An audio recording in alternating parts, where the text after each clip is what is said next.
Hey guys, this is Best. Sorry if this story is kind of shit, but this is my first what if story. The ship for this one is still to be determined and there will be a few gender bends. But with no further distractions, let's start this story. What if Naruto became a Spartan? P.S. Please don't yell at me. I played all the games a while ago and have not read the books or the comics too. If some characters come back to life or should be dead, and some names might not be quite right, please don't bash me too hard.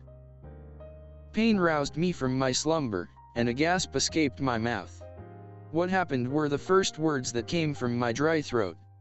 Then I remembered, all of it hitting me like a warthog: Jorge, Kat, Carter, and last but not least Emil, the revelation making me want to just pass out again. I was alone again, just as I always had been, this one mission being my only chance to become part of a team again, but just like always I was still alone. Finally sorting through all the memories that just rushed through my head, I Noble 6, the lone wolf, and the ghost of Reach sat up, seeing the carnage that I had caused in my last moments of consciousness: dead elites, jackals, grunts, and hunters. Continuing to look around, I saw something that filled me with pure dread. The autumn vessel that I had fought so hard to let escape was nothing but a smoldering heap in the distance. Shooting up, I thought that it was impossible, reaching and finding my helmet where it had fallen from my head in my last stand against the Covenant. I ran, praying that anyone at all had survived. Hours later, I had been running for God knows how long. The crash site was at least 50 miles away, and though I was a hyper-lethal Spartan, I still had my limits. My body was damaged, and a couple of broken ribs and a tear in my left pectoral muscle group did not help me at all with moving along with the sprained ankle on the way. But I had made it, and with a sigh of relief, I saw at least an encampment of survivors who must have fought off the rest of the coves. Limping into the camp, I observed the officers and soldiers stopping everything they were doing and just gawking at me. How long had it been since the autumn crash? Days? Weeks even? I wasn't sure, but one thing was for certain: the crew had thought me dead. Walking towards the bigger tent in the middle of the camp, I walked up to the young woman stationed in front of the tent to probably manage the requests to talk to the camp leader. But I just blew past her, paying no mind to what she was saying. But maybe I should have waited, because the next thing that I saw confused me beyond anything I had experienced before. June stood in my path. He was not looking in my general direction because he began to speak. "I'm sorry, but Dr. Halsey is not." His voice trailed off as he looked over at me. "Noble 6, why you are alive," he stuttered out. My mind went blank as I just nodded toward my last remaining squad mate. "Oh my God," his words snapped me out of my stupor. "Emil's dead," were the first words I said to my old teammate. "Done with your reunion," her smooth voice cutting through the moment between the two partners. My head rotated to the speaker of those words, her usually short-cropped hair grown out into a frizzy mess and her dark circles around her eyes somehow having grown even larger. "Halsey," I gasped, "weren't you on the earlier ship?" "No," she replied tiredly, "we decided to take the later one due to the first ship having a reactor malfunction." My face behind my mask fell. Trying to speak again, I felt my body and injuries catching up with me as I fell straight onto my face before anyone else could even react. Straining to open my eyes, the rays of sun peeking through my eyelashes for the first time in a long time, I realized that I truly had a good night's sleep, maybe since the beginning of my Spartan training. Much simpler times, I mused. "Are you just gonna keep staring at the sun, or do you wanna tell us what happened?" Jun's slightly amused voice cut through my thoughts as I turned my head, realizing that I did not have Mark V Mjolnir armor on, my body feeling so light. "Sure," was the only word I said to June as I sat up. As if reading my mind, June told me, "Dr. Halsey is fixing up your armor. You got pretty banged up out there, so tell me what happened with you and Emil." After reciting the whole story from Carter's death to Emil's badass last moments, June just sat there nodding and keeping quiet, having a glazed look. Finally finishing up my little escapade, Halsey walked in, clapping her hands and getting both of our attention. Well, now that I finished up on your Mjolnir power armor and I finished up on something else, so follow me. Piquing both of our interests, June helped me stand as we followed Halsey, and she began to say, well, I have some good news and some bad news. What do you want first? Good, both me and June spoke at once. Chuckling, Halsey continued, good news, I was able to upgrade the Spartan serum. Bad news, half the planet is glassed, she ended with a frown. We walked into the lab in silence as she opened the 3D map of the planet we were on. She began to explain, you see, we are on the southern half of the planet, though due to the recent discovery of another civilization that was hidden on the northern side, which for the most part was undiscovered. Plus, we have not been able to get in contact with the UNSC, so why not just explore while we wait for the UNSC to find us? I had just stolen the scroll of stealing, and right now I was looking through the scroll that kept on going, but then something stopped me. It looked like a seal. It matched the seal on my stomach to the T, the Reaper Death Seal, I muttered out loud. I saved the information for later and kept looking for a jutsu to learn. I was well aware of Mizuki's treachery, but I wanted to learn something from the scroll. The Shadow Clone Jutsu, I'll try this one. It had been about an hour since I had stolen the scroll and I had learned the Shadow Clone Jutsu and was waiting for Mizuki to show up. You are the Demon Fox, screamed a silver-haired man with mid-length hair while pointing at a small blonde child, Naruto Uzumaki. Don't listen to him, Naruto, yelled a brunette man with a scar across his nose with a massive shuriken protruding from his back. His name was Irika Umino.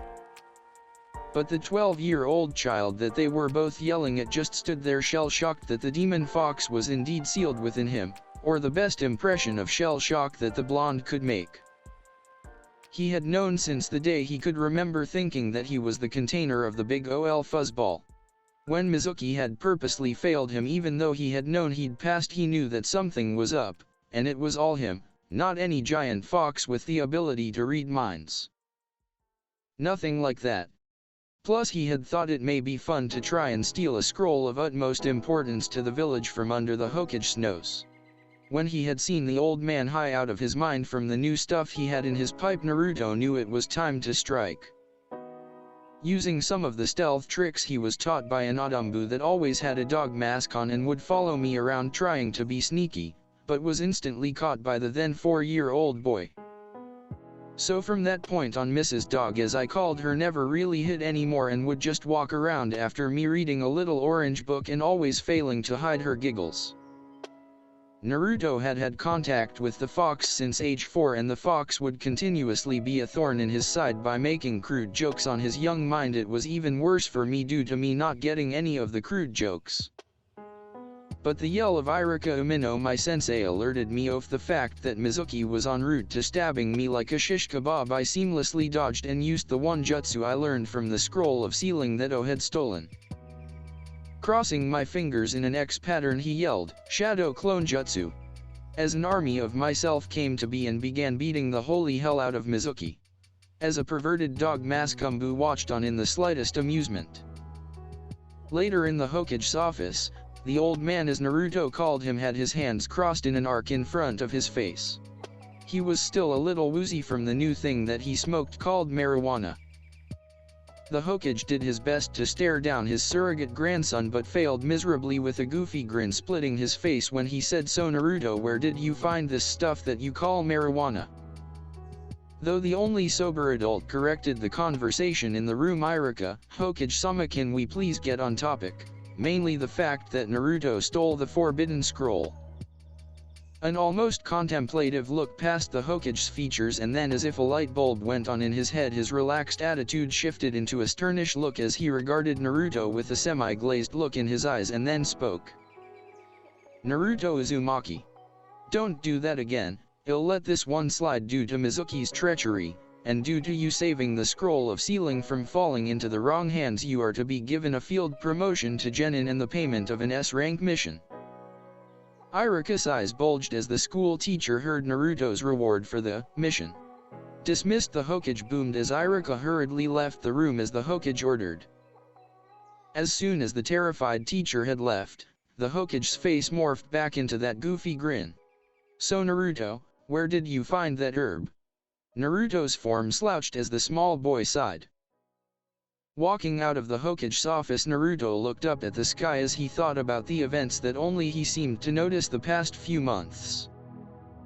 For many months before, he had sworn he had seen stars come to be and then disappear, then some odd things he saw when outside the wall of the village of Konoha.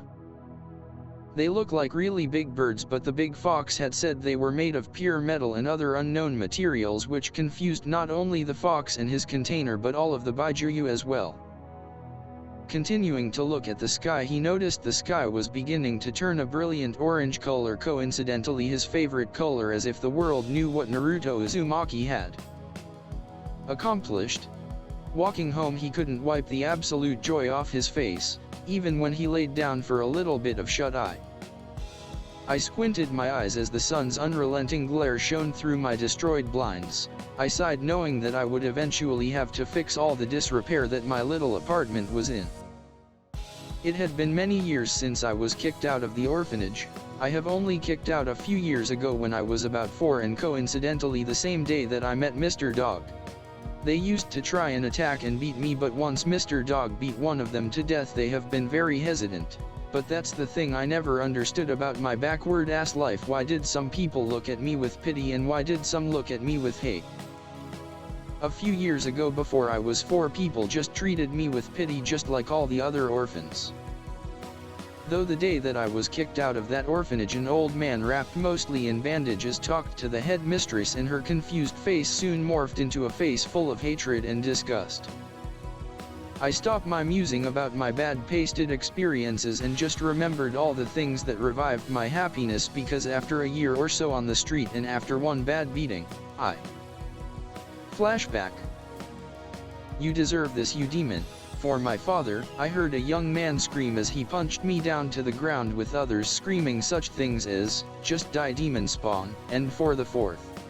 But after another strong kick from the young man that landed straight to my temple, I blacked out. Opening my eyes, I was greeted by the sight of what I could only describe as a sewer, the water coming just below my eye level as I was lying down. Sitting up, the one thing that drew my attention first was the large cage taller than even the mountain that the Hokage stone faces were carved onto. Deciding to investigate, I sat up and walked cautiously forward to see what the big cage was about. Something immediately caught my interest, an orange fluffy tail that was bigger than the Hokage tower, but when I was about to touch the big tail, I was blown back by a large gust of wind followed by snoring. Looking past the large tail, I saw the largest fox I had ever seen. Looking closer, I saw the 9 flowing tails. While I was looking at the large fox, a booming voice interrupted my investigations. "Hey kid, you done staring?" I scrambled backward as the fox's massive red-slitted eyes opened as it spoke. "Why yeah," was what I said in the heat of the moment. The fox just stared. "Interesting," the fox mumbled. "Well kid, it seems you're waking up. I'll be watching you." My blood-caked eyes struggled to open as I saw the silver-haired Umbu, was it? With a dog mask, beating the young man who was responsible for my disheveled state. Blood came from the man's face, as the Umbu just kept going and going, the man's pleading falling on deaf ears as the Umbu continued. I could do nothing as I just sat there in morbid fascination as the rest of the mob run off cursing the Umbu. The Umbu finally stooped as her eyes slowly turned towards me. We both just sat there, me leaning on my hands to try and sit up, and the Umbu stared back, sitting on the now still corpse of the man. Her heterochromatic eyes, the right eye an onyx black, the other eye a blazing red, with 3 distinct tomo read, a mixture of regret, pity, and sadness. Then a hand fell on my shoulder. Looking up, I saw a Meni in a white and red robe with a matching hat, his face worn with concern and wrinkled with age. "Let's get you inside," as he picked me up and walked the other way.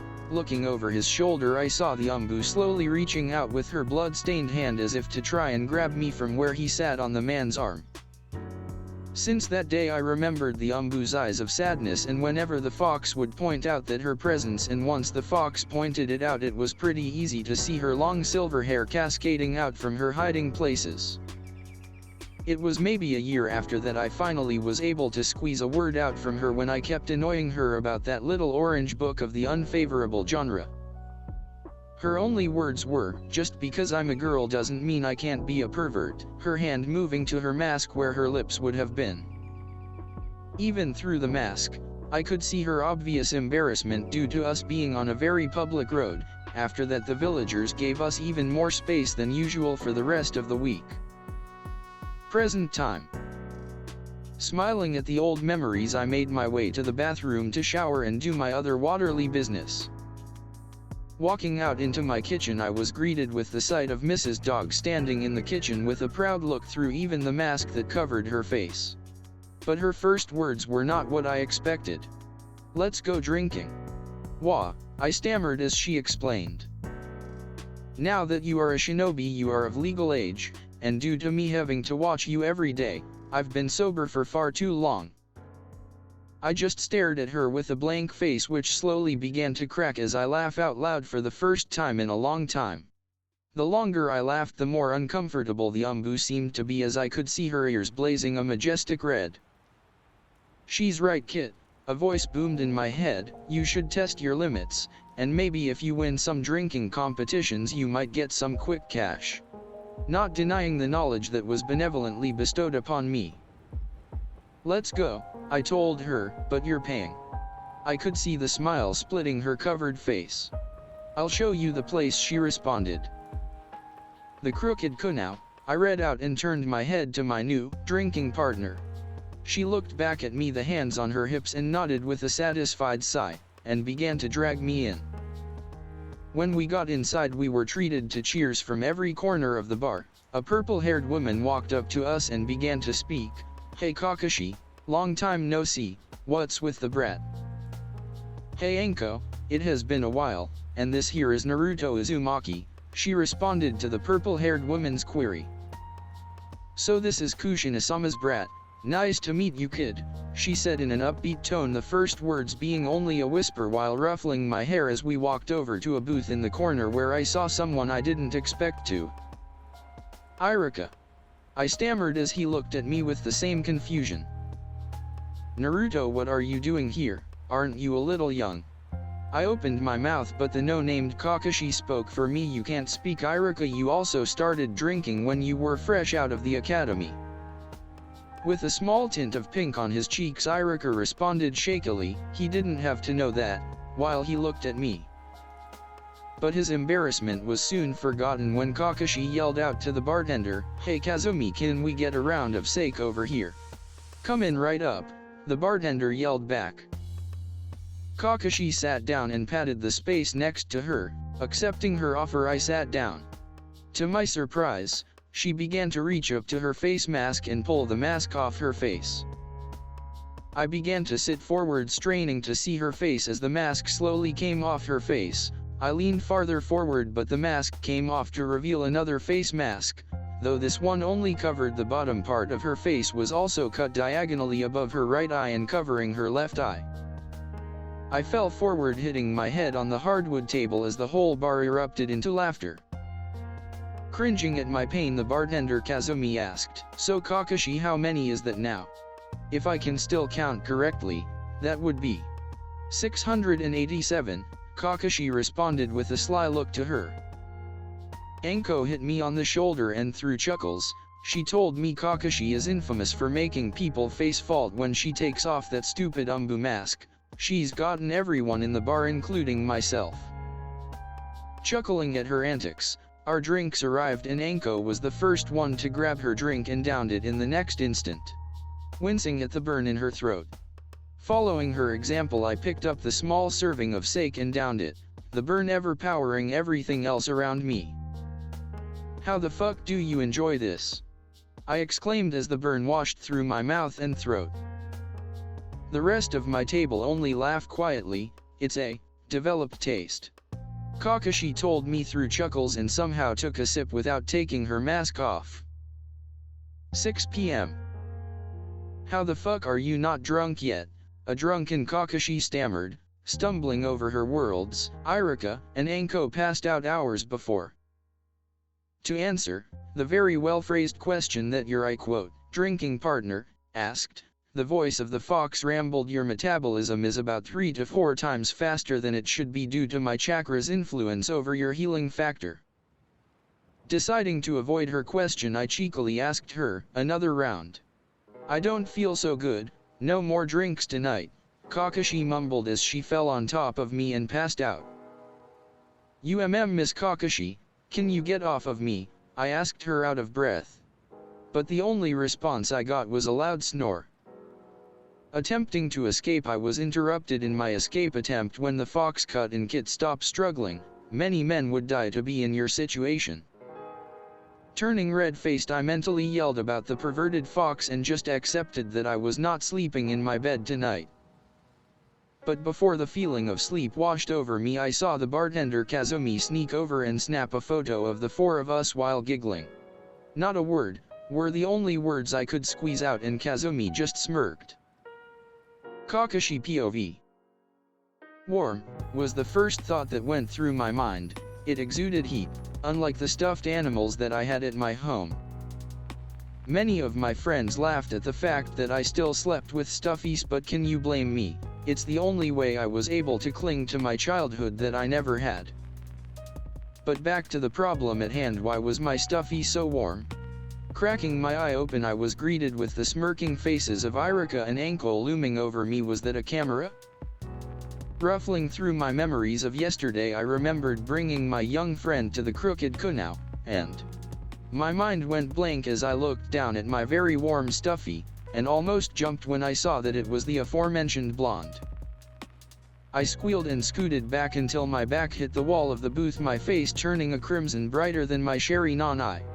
My heart skipped a beat, realizing that my stuffy moments earlier had his eyes wide open. Naruto POV. A squeal interrupted my sleep as my very heavy blanket was cruelly ripped away from me.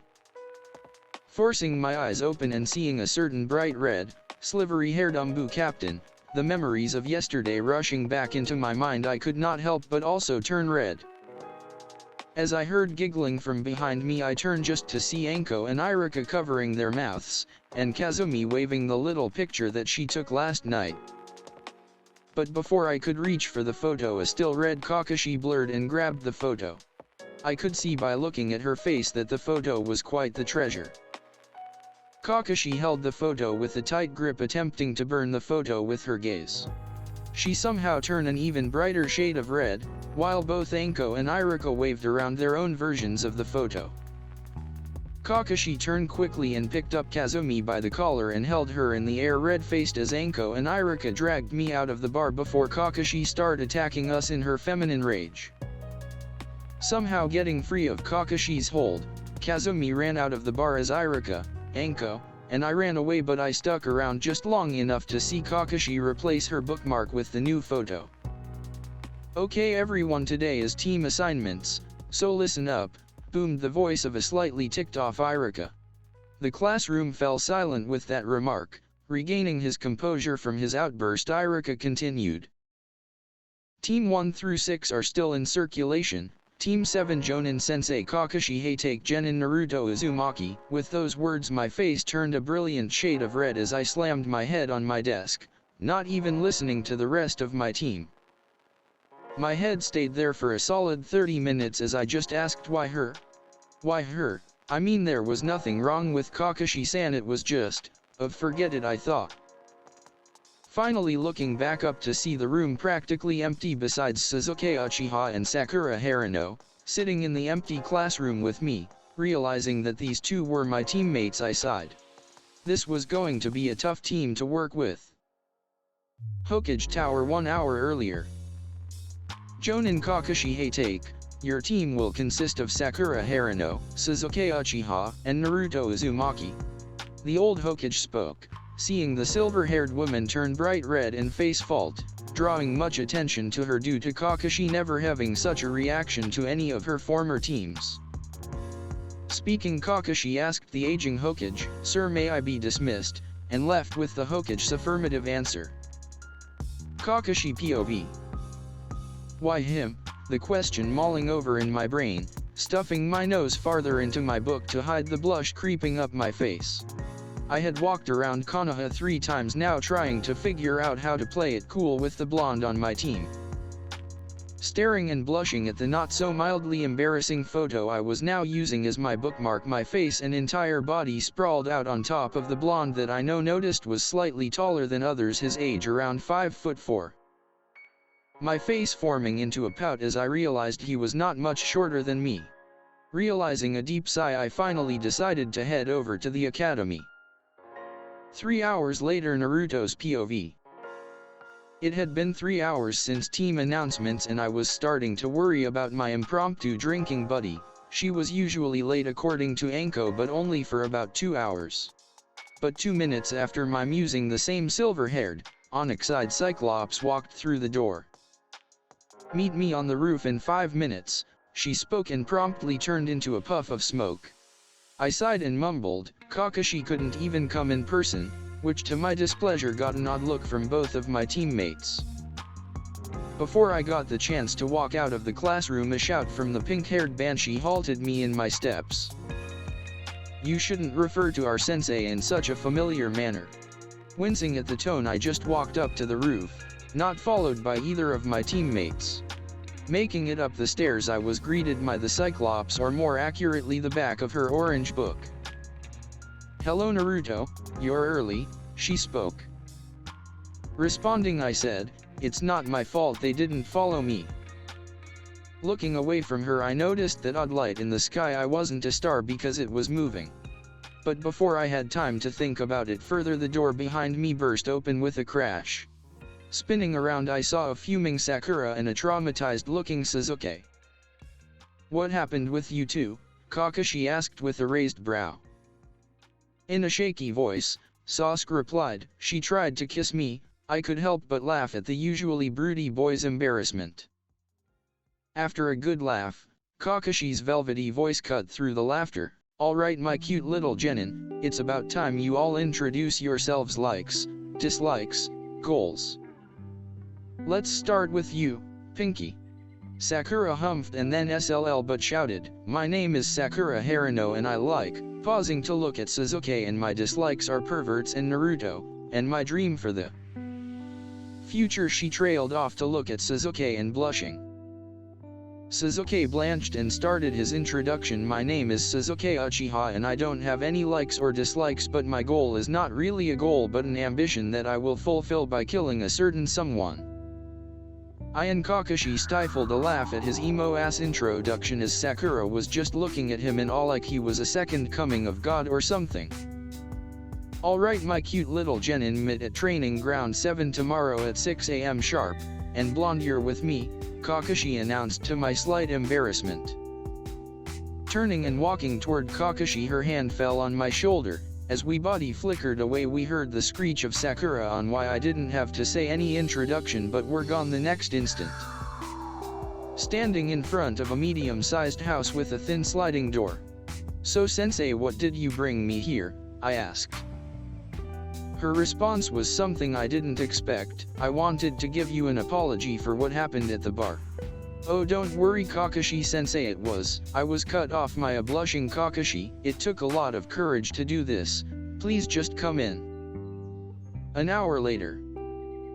Walking away from her home, I couldn't help but think that her cooking was really good. It only felt like a couple of minutes before my feet led me back to my home. My eyes opened as I realized that it was about 8 AM. I jumped out of my bed, got dressed, splashed water on my face, and sprinted to training ground 7. Seeing only my 2 teammates, I slowed my pace and was greeted by the scream of my teammate, which I promptly shut out.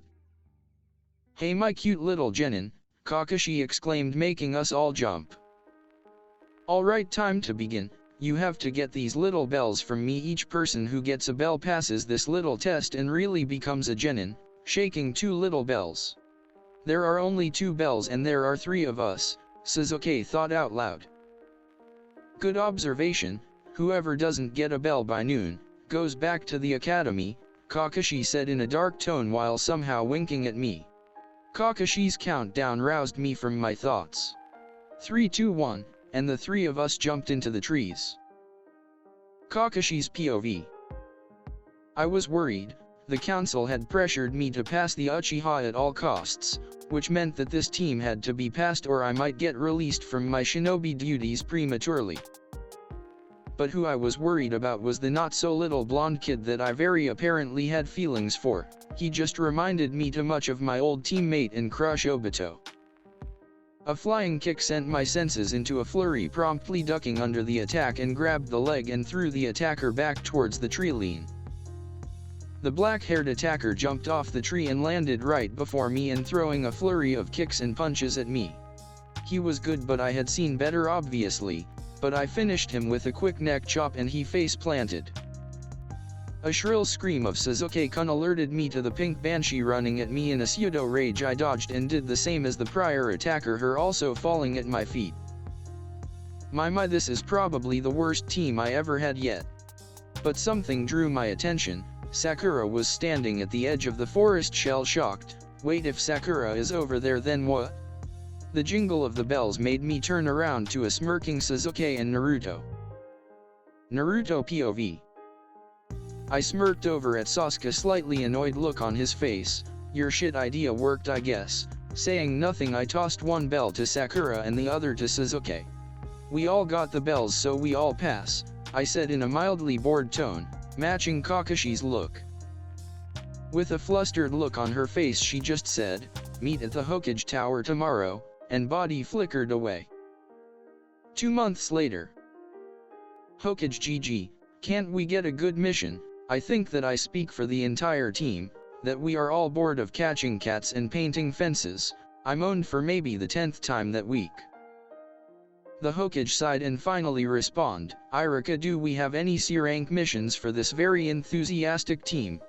Indeed we do. It seems to be a guard mission outside the village, a bridge builder Tajuna, Irika said with a small frown. Well then, bring in the bridge builder, Hiruzen spoke, a man on the bulker side with a straw hat and a sake bottle in his hand. Pointing the four of us, the man exclaimed, this is Konoha's best? Man, I paid for more than a pink-haired girl who looks like she will die on the job, an emo kid that looks on the verge of death, and a blonde who looks like he's gonna blabber the whole way back. Holding us all back, Kakashi just smiled as the Hokage spoke again. You requested only a C-rank mission, is there a reason we should send a Umbu squad with you back? Falling silent, Tajuna said in a mumbled tone, I guess not, these kids will do, that's great. Kakashi spoke with a strained tone, let's meet at the gates in 2 hours. The gates of Konoha P.S. This little part is going to be in third person. Wow, Kakashi-san, you're actually on time. Blushing at the blonde's criticism, the silver hair Cyclops stuffed her nose into her little orange book. Are they always like this? A more sober Tajuna asked. Smirking, Sasuke said louder than necessary. I think that our sensei has a little something for our blonde idiot. Kakashi was practically steaming from how red her ears were, and the blonde fared no better, having a dumbstruck look on his face. Let's just get going, Kakashi said shakily. Back to first person. Why can't we take a break? It's so hot outside, was the whine that escaped my female teammate. Sakura, Kakashi spoke evenly, annoyance leaking into her tone. Stopping will only make the trip longer. Sakura kept quiet until her sandal fell into a small puddle on the ground, whining she didn't notice the looming figures coming out of the puddle behind her. In an instant, Kakashi sprung forward, catching both of the would-be attackers in a chokehold and exclaiming, Tajuna, you have a lot of exclaiming before. After giving his explanation and failing to guilt trip us, we as a team decided to continue the mission after a vote between the four of us. The rest of the trip was continued in an awkward silence, which gave me time to think about how I used to be back in the academy. Flashback. To be completely honest, I did not truly remember much after that night when I was almost killed in that alleyway. It was as if something so bad happened that I or someone else had just taken those memories. I could only see quick glimpses, blood, a person whose face and name were lost to me. But until the beginning of last year in the academy, I could truly not remember too much about what happened from age 5 to about 10 or so. To be honest, I was drawing a lot of blanks, no memories of that time period, no recollection of anything but when Kakashi would teach me something new. Maybe my life during those years was so boring during those years that I couldn't remember anything I mused. Not even where I learned to fight, my mind trailed off. Hiruzen Sarutobi POV 6 years ago. I could only watch in stunned horror. This wasn't the young blonde that I had helped raise. He was a monster, I realized, not the Kyuubi, this was just him. With no chakra at all, he had managed to beat a Jonin, not a high-ranked one but a Jonin nonetheless. He had stumbled out of a bar and seeing the blonde walking through the street and decided to have some fun with a human punching bag. I had only thought to demote the Jonin after his actions that day, but what I saw was much worse.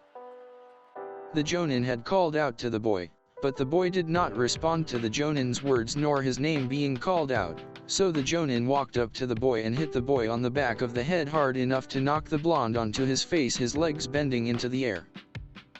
Though before I was able to react, the blonde had pushed off from his hands and nailed the Jonin in the face with the soles of his feet. The Jonin was sent backward, dazed by the attack, knocked flat on his ass.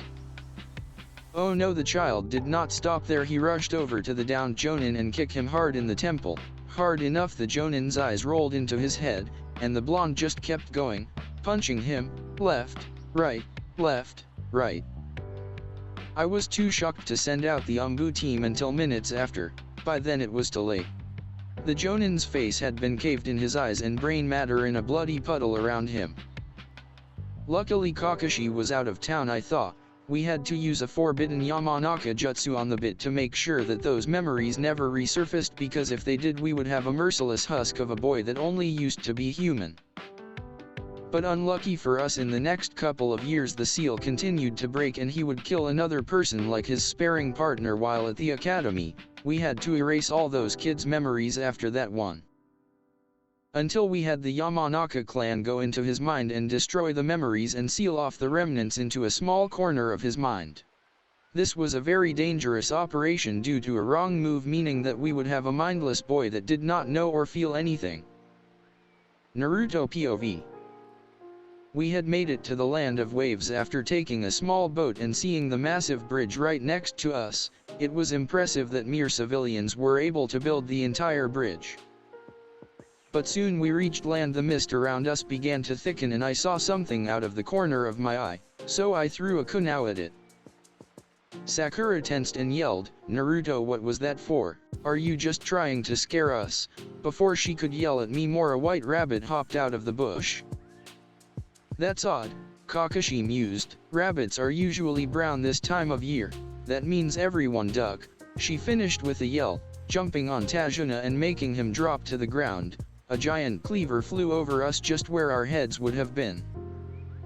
Well, a rugged voice spoke in an even tone. "Kakashi of the Sharingan, what an honor, though I was not aware you were a woman." A hint of surprise laced his icy tone. The mist cleared just enough for us to make out a tall man with no shirt and a mask identical to Kakashi's standing on the cleaver which had wedged itself into the tree right ahead. "Zabuza Mamakai," Kakashi managed to whisper, the demon of the mist. Zabuza disappeared from the branch he was standing on and appeared in the middle of our poorly made formation around Tajuna. Kakashi slashed over our heads, decapitating Zabuza. Though to my dismay Zabuza had turned into a puddle of water, Kakashi cursed and stood in front of us in a protective stance. "I will not lose another teammate," she growled out. Lifting her forehead protector, she revealed that crimson eye that was permanently burned into my memories.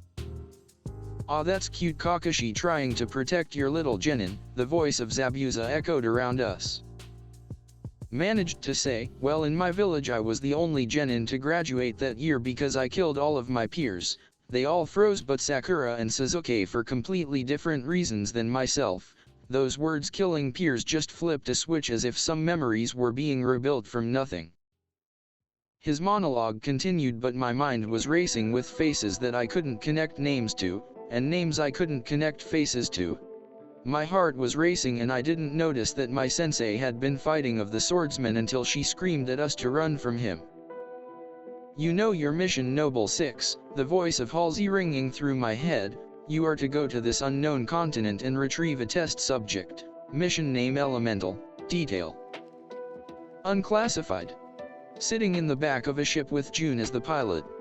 Hey man, are you sure you want to go through with this? Jun's voice brought me back to reality. Yeah man, I was made for this.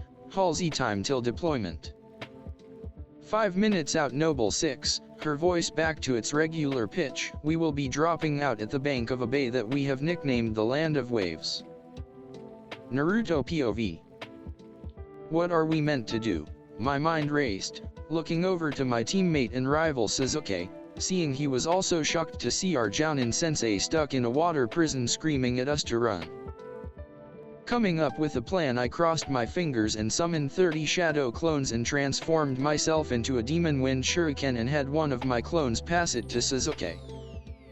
I told him to throw at the demon of the mist Zabuza Mamakai. For the briefest moments we thought that it would hit him just beneath the torso.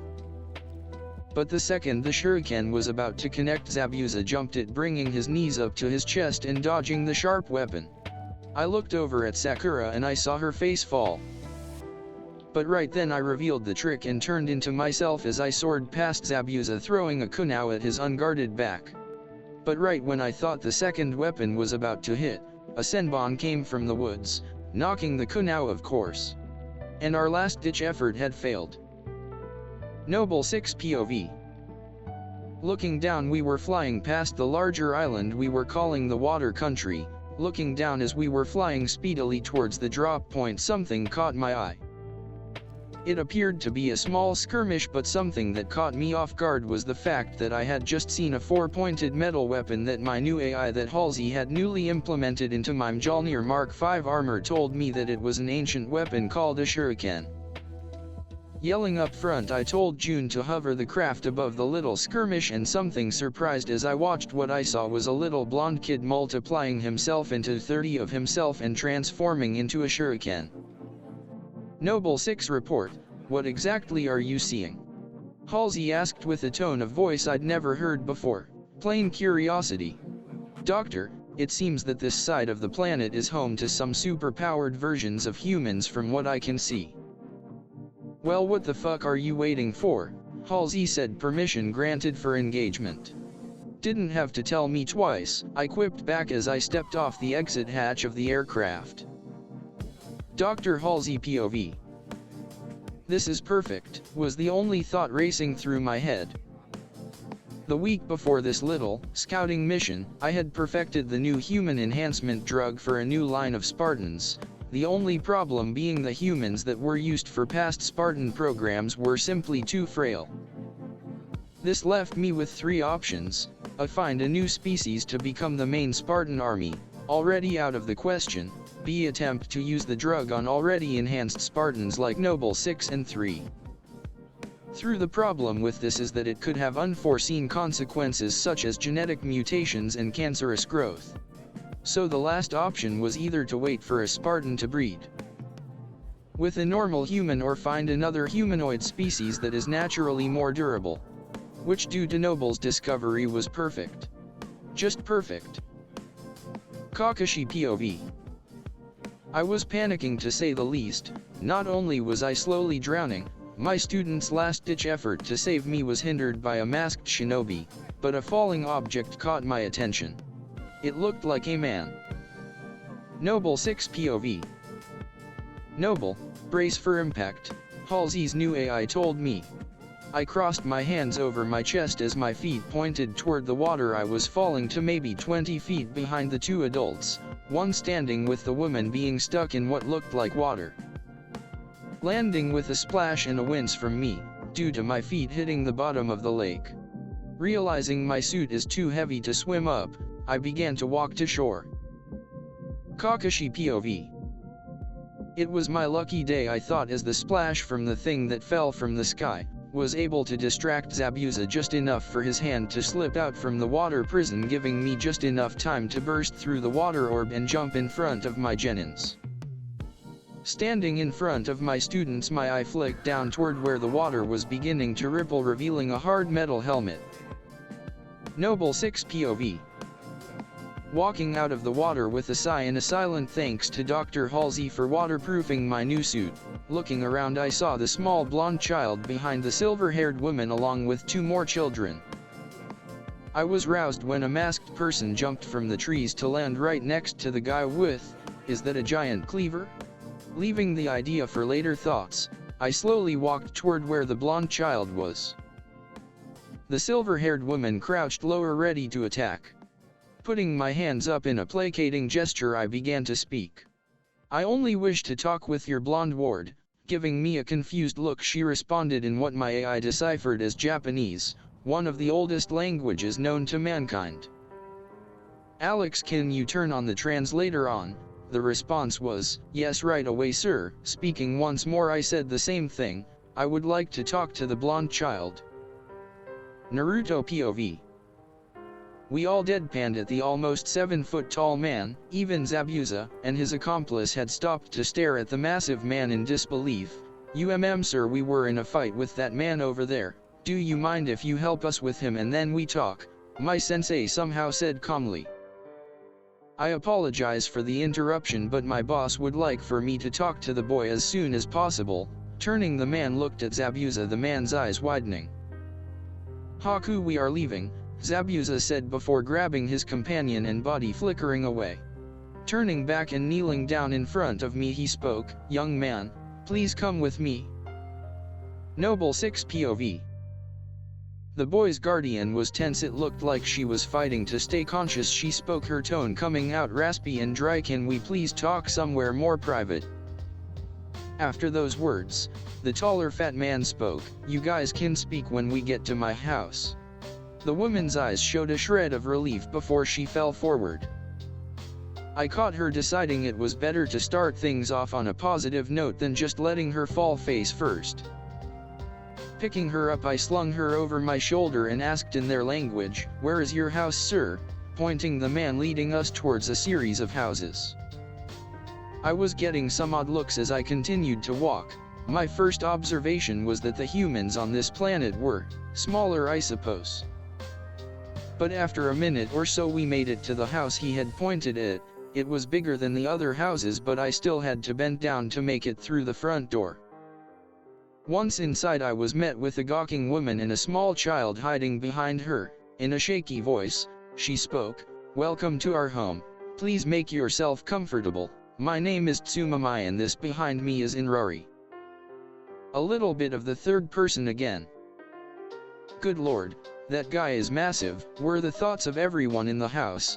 "I thank you for your hospitality," the big man spoke. "My partner will rendezvous with me in perhaps an hour's time. Is he also welcome here?"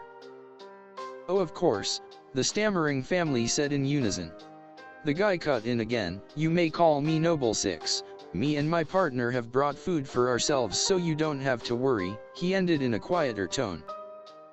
Sighing with relief, Tsunami asked, "Would you like a room to put down your companion in?" "Ah yes, that would be very nice." June POV. "Why did 6 call me in for backup?" He said he could handle the situation, I thought as I headed through the small fishing village to the area where I saw his beacon last. Arriving at the house, I had to stoop down to make it through the door. "Hey 6, what's the call about?" To my immediate surprise, I did not see 6 in the front room, but I did see a woman who had stopped cooking dinner to look at me in. "You're even bigger than he is," she said, her voice almost a shout. Rubbing the back of my helmet, I said, "Yeah, we all are this taller, sometimes bigger." Her eyes widened, letting out a chuckle. I sat on the floor where she had pointed me to. There was a chubby man sitting on the couch drinking what appeared to be alcohol. Noble 6 POV. Walking down the stairs, I saw June sitting on the floor right next to the couch where Tajuna was looking at both of us. "Well, there are 2 of you." I thought it was just the sake.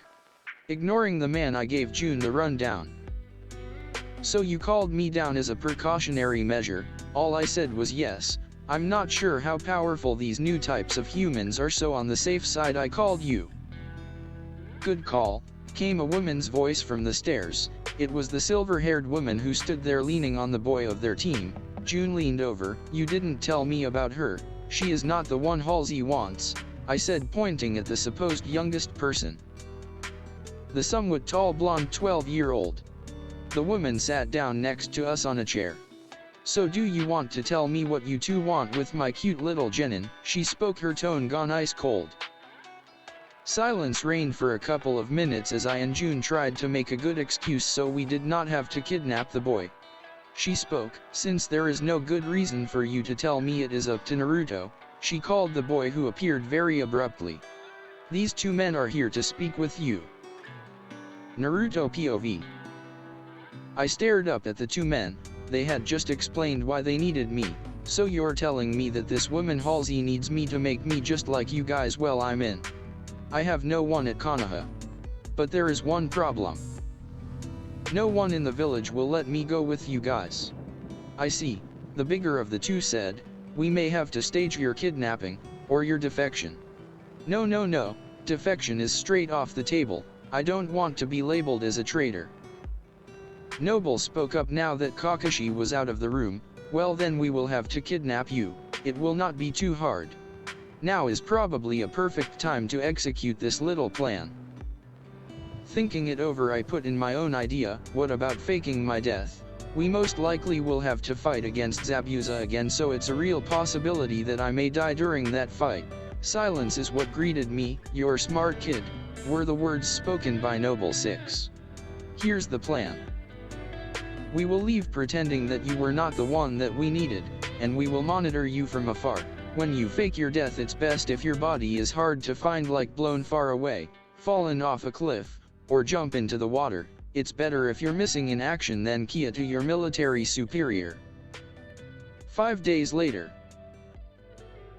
The two had now left the house. I knew they were still around, but the others didn't. I felt bad for lying to them, but I really wasn't that close to any of them, I realized, except for maybe Kakashi. The others didn't really care what happened to me. Man, I was really alone. I realized walking for my shift on the bridge with Sasuke. I realized that we didn't pass Kakashi and Sakura at the usual time, looking over at Sasuke, who seemed to have realized the same thing. Without a word, we both began to run to the bridge.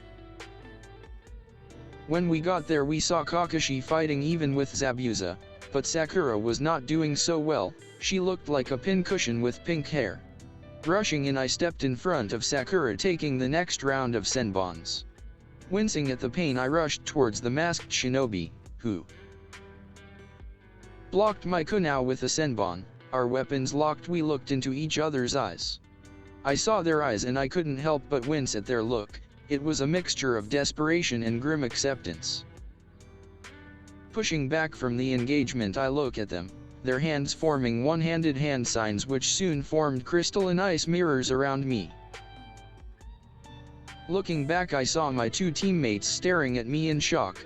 I gave them a smile and a wave, knowing this may be the last time I see them in a long time. I turned back to look at my opponent to find them nowhere in sight. Looking around, I saw them in every mirror. Oh boy, I thought. Kakashi POV. I swing a fist towards my opponent's left to catch his left arm. This one connected slightly, fracturing his arm, and with a grunt, Zabuza swung his sword in an arc to create distance. I jumped back, doing a back handspring to right myself. Zabuza was now struggling to lift his sword. He growled, throwing the sword to the side and bringing his hands into a brawler stance. He rushed at me. Right hook, left kick, then left uppercut. I dodged them all with the help of my left eye. Beginning to push the fight back onto Zabuza, who was now on the defensive, primarily blocking with his right, but then a scream cut through the air, causing us both to turn and see a sight that filled me with dread. I screamed Naruto, as I saw my favorite blonde full of kunao and senbon tackle the masked ninja off the side of the bridge. The reasons why Naruto left Konoha so easily will be explained later in the story. I know that some of you will be angry about why Naruto left the village so willingly, so I will write a reason. Also, the rest of the story will be in third person because writing in the first person is too hard and really annoying to switch from person to person, and I want to make this all long as possible. Good God, kid, You look like a pincushion, June told the little blonde child that he was plucking senbons out of. I know June, can you just work faster? Naruto winced, a tick mark forming on Jun's helmet. Quit bickering back there, Six's voice cut through the argument, and kid, what are you going to do with the girl? Ending in a questioning tone. Both the Spartan and blonde kid looking over at the tied-up person who was glaring daggers at Naruto. Never mind them, Six, when do we arrive? We're 20 minutes out, so get comfy, kiddo. Tuning out June's witty remarks, Naruto was quickly pulled into his mindscape. What is it, you dumb fox?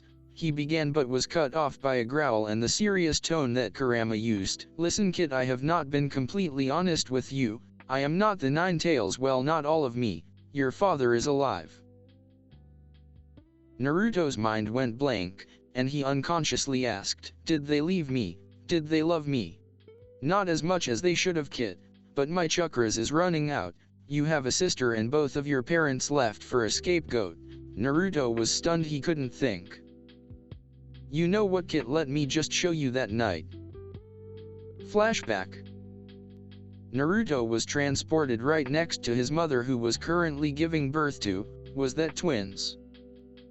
But he drugged his gaze away from his mother to his father, when he saw who it was, his fists clenched in pure rage. It was his father, the father who he didn't know the name of until today, Minato Namikaze, the fourth Hokage, who was holding the hand of Phi's mother.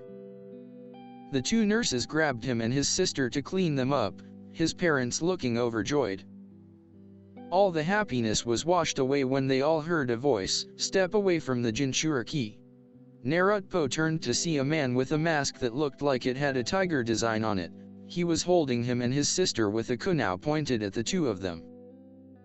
Please don't do this, let's stay calm and talk about this. Minato pleaded. I am very calm, are you sure that you don't need to calm down, Lord Fourth? The masked man retorted. And faster than anyone could react, the man threw both the children into the air and ran towards his mother. Then the memory changed to Kurama being ripped out of his mother, the masked man putting the fox under a genjutsu and setting him onto the village. The masked man turned around to see Naruto's father, who was standing there as a silent rage. They did not need monologue to figure out what they were both there for. Minato rushed the command, and to his surprise he was almost warped away if he wasn't the fastest shinobi alive. But Minato was behind him faster than even he could blink, hitting the man so hard hit neck snapped, not killing him but paralyzing him. The dream shifted again to show Minato dragging the masked man by the hair back to where he had set up the Reaper Death Seal. Walking past the third Hokage, he just stated, set up a genjutsu that will appear me and my family died. He had set up the seal to sacrifice the masked man's soul to save his own, the greatest secret of the Reaper Death Seal. Kushina was knocked out from holding back the fox and having the Baijuyo taken out of her.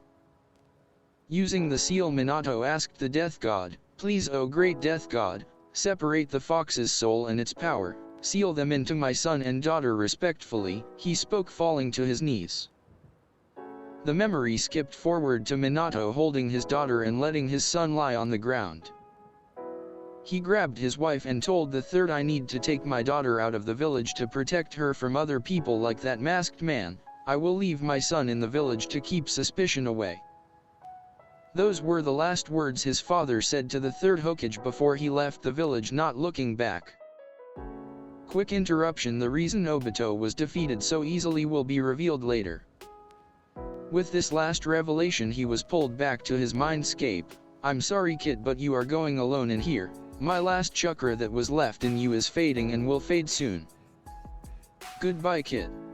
I hope you know Kurama, you were the best friend I never had, Naruto said with a tear falling from his eye. Kurama's eyes widened. You too kid, you too, he said, slowly fading from his mindscape. Naruto was snapped back into reality. June took a very deep senbon out. Sorry about that kid, June apologized. It's fine June, Naruto replied. The rest of the ride was said in silence, only broken by an occasional wince. Noble team to Halsey, we retrieved the target, and a tag along, Six spoke into his microphone. With an eyebrow raised, Halsey responded, "Permission to land and debrief Noble 6. Landing the ship, Naruto, 6 and Jun walked out as a squirming Haku was carried over Jun's shoulder. Walking into the largest building there, they all were met by Halsey with her arms crossed over her chest. She spoke, "Noble, please debrief," realizing that Naruto and Haku were just staring at her like she was speaking a different language. "Oh, I see," Halsey spoke, "give them the translation devices." Another scientist walked in from the other room and handed Halsey 2 little earbuds. "These should work for now," putting the buds into Naruto and Haku's ears.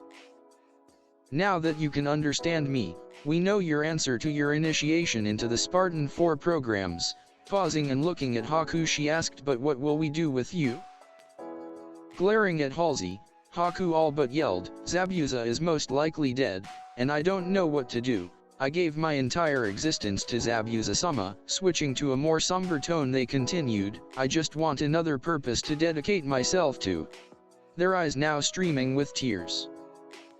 Everyone in the room winced at their speech. With a sad look, Halsey continued, "We will enter you into the experimental Spartan 4 program with Naruto over there, but before we can do that," sounding kind of embarrassed, "are you a boy or a girl?"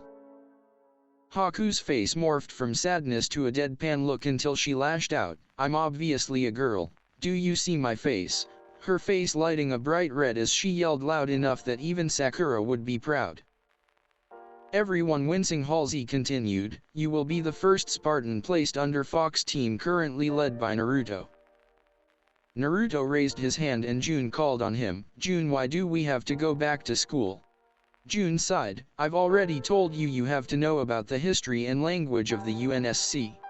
Naruto just leaned onto his hands and let the lesson continue. "Naruto!" Kakashi screamed as she saw her ward fall off the side of the bridge. Turning her rage-filled eyes towards Zabuza, her hands flew through hand signs as she screamed Chidori, her hand being engulfed in lightning as she shoved it through Zabuza, his body falling limp.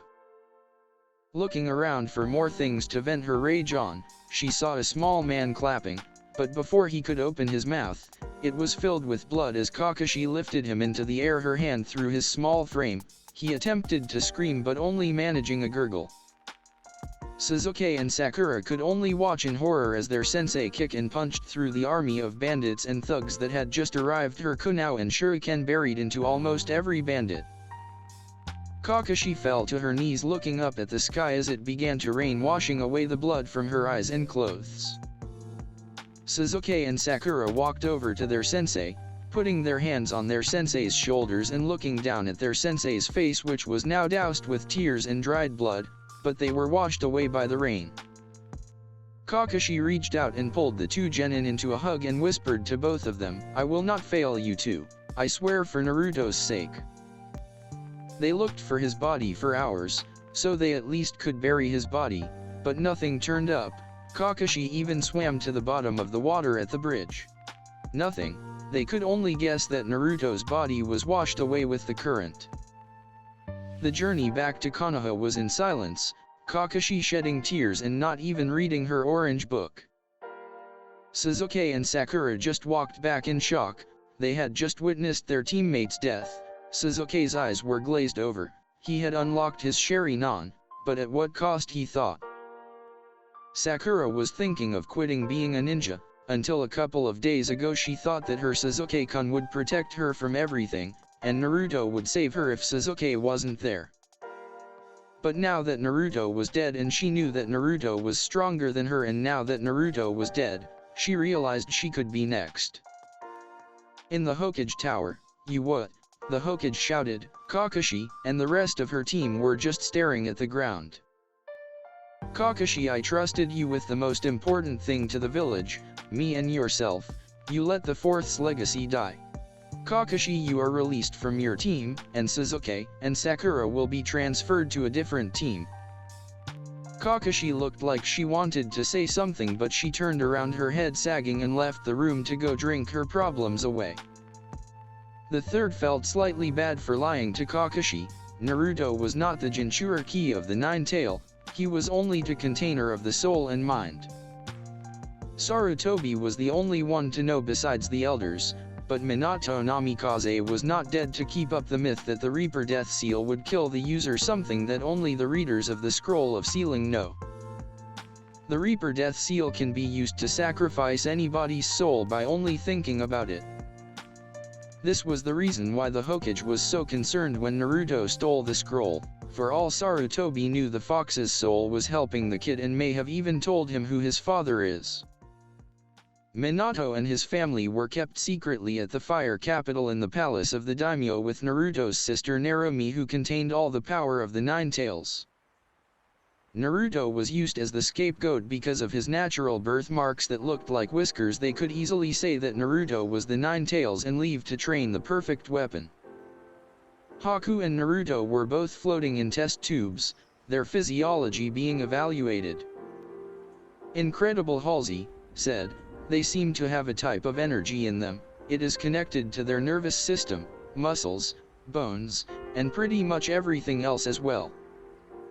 Using the drug on them, along with this energy that they seem to be able to control at will, we could create monsters. She ended with a twisted smile as Six and June shuddered and took a step back at her expression. If Halsey's evaluation was right, even the Master Chief along with Six and June could not stop even one of them, given boosted durability. The only thing that Spartans are limited by is how heavy the suit is, weighing in just under half a ton. These two could be the only weapon needed against the Covenant. The next year was filled with training.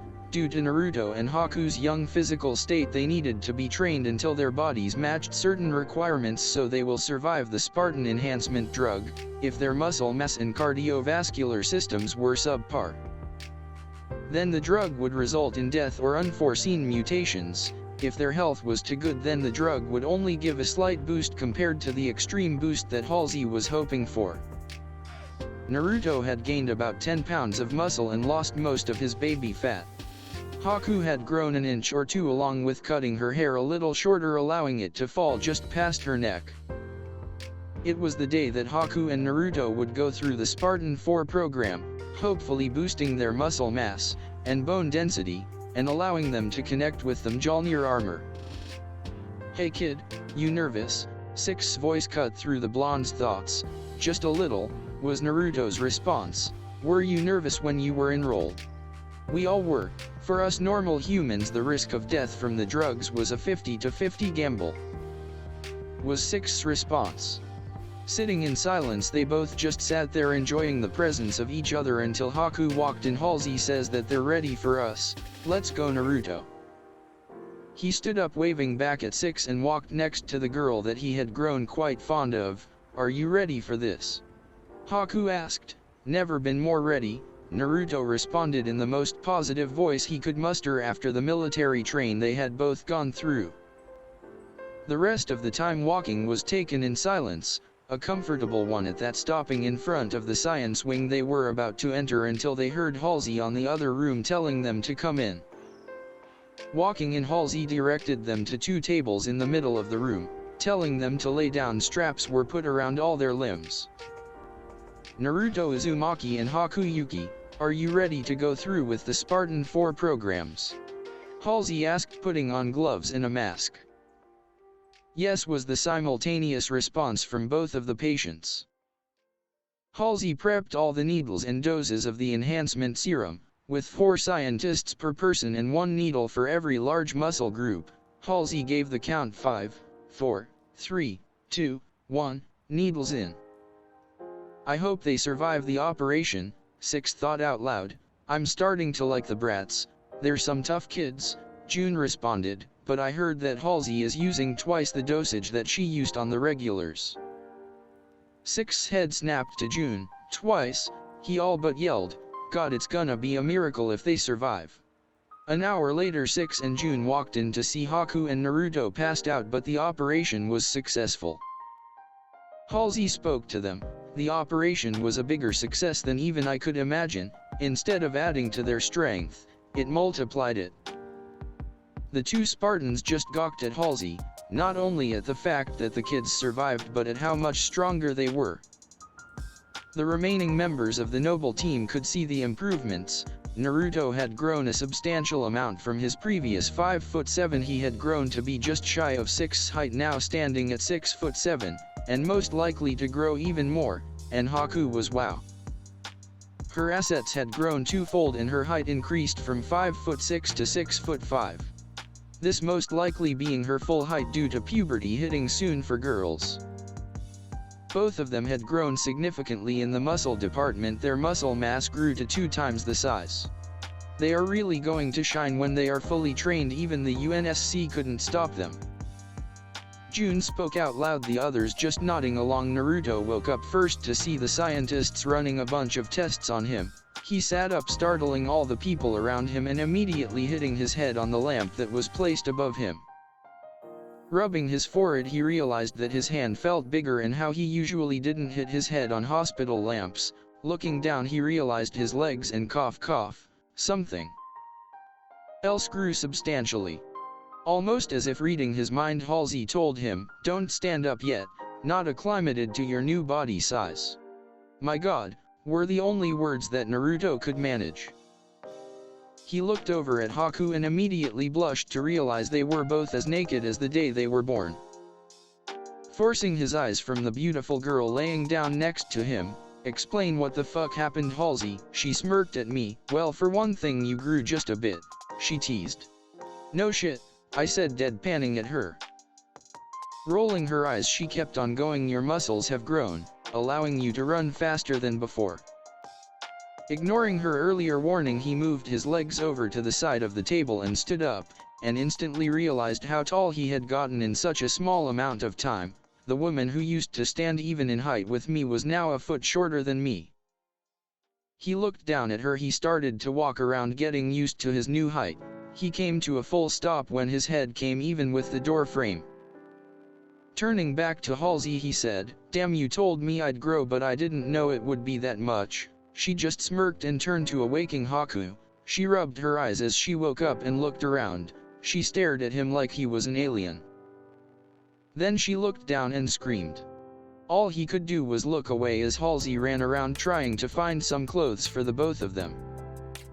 A few minutes later, and a couple of blushing faces were seen looking at Halsey, waiting for her speech about the different types of Spartans they could become. "There are 6 types of Spartan armor we can fit you into, and if so desired, you can fit out your armor with some of the accessories from the other armor types." Taking a breath, she continued, "The types are Assault, Stealth, Marine Assault, Aerial Assault, Demolitionist, and Medic. Choose wisely, though due to both of your very special conditions, we will custom make your armor to any specifics you desire." They both sat there for a couple of minutes when Haku finally spoke up. "I will take the base of the stealth armor, with some marine assault features such as underwater breathing and water resistance. I would like some features of the medic class such as extra storage and healing items." Raising an eyebrow, Halsey retorted, "Wow, you really thought that through." Haku shrugged and replied, "Those are all the things I was good at when I was a shinobi." Turning to Naruto, she asked, "And you, what did you choose?" Naruto looked up and told her his request. "I suppose I will be the opposite of Haku.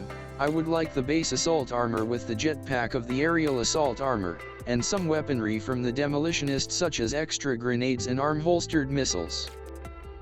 Halsey's eyes widened and just muttered, "You two will just be unstoppable." Laughing at Halsey's reaction, they both just looked at each other, realizing how perfectly their skill sets lined up. A few hours later, they were standing in front of the computer customizing the color and look of their armor. Haku chose a standard dark gray coloring with electroplated exterior armor, allowing her to change the color of her armor slightly. Naruto chose the black version of the Mjolnir-powered assault armor with the built-in single-operator lift apparatus, or SOLA for short. Naruto tried to convince Haku to get orange, but she adamantly denied his request and almost beat him out of making his armor orange, and told him that orange was part of his old life and Halsey might just execute him.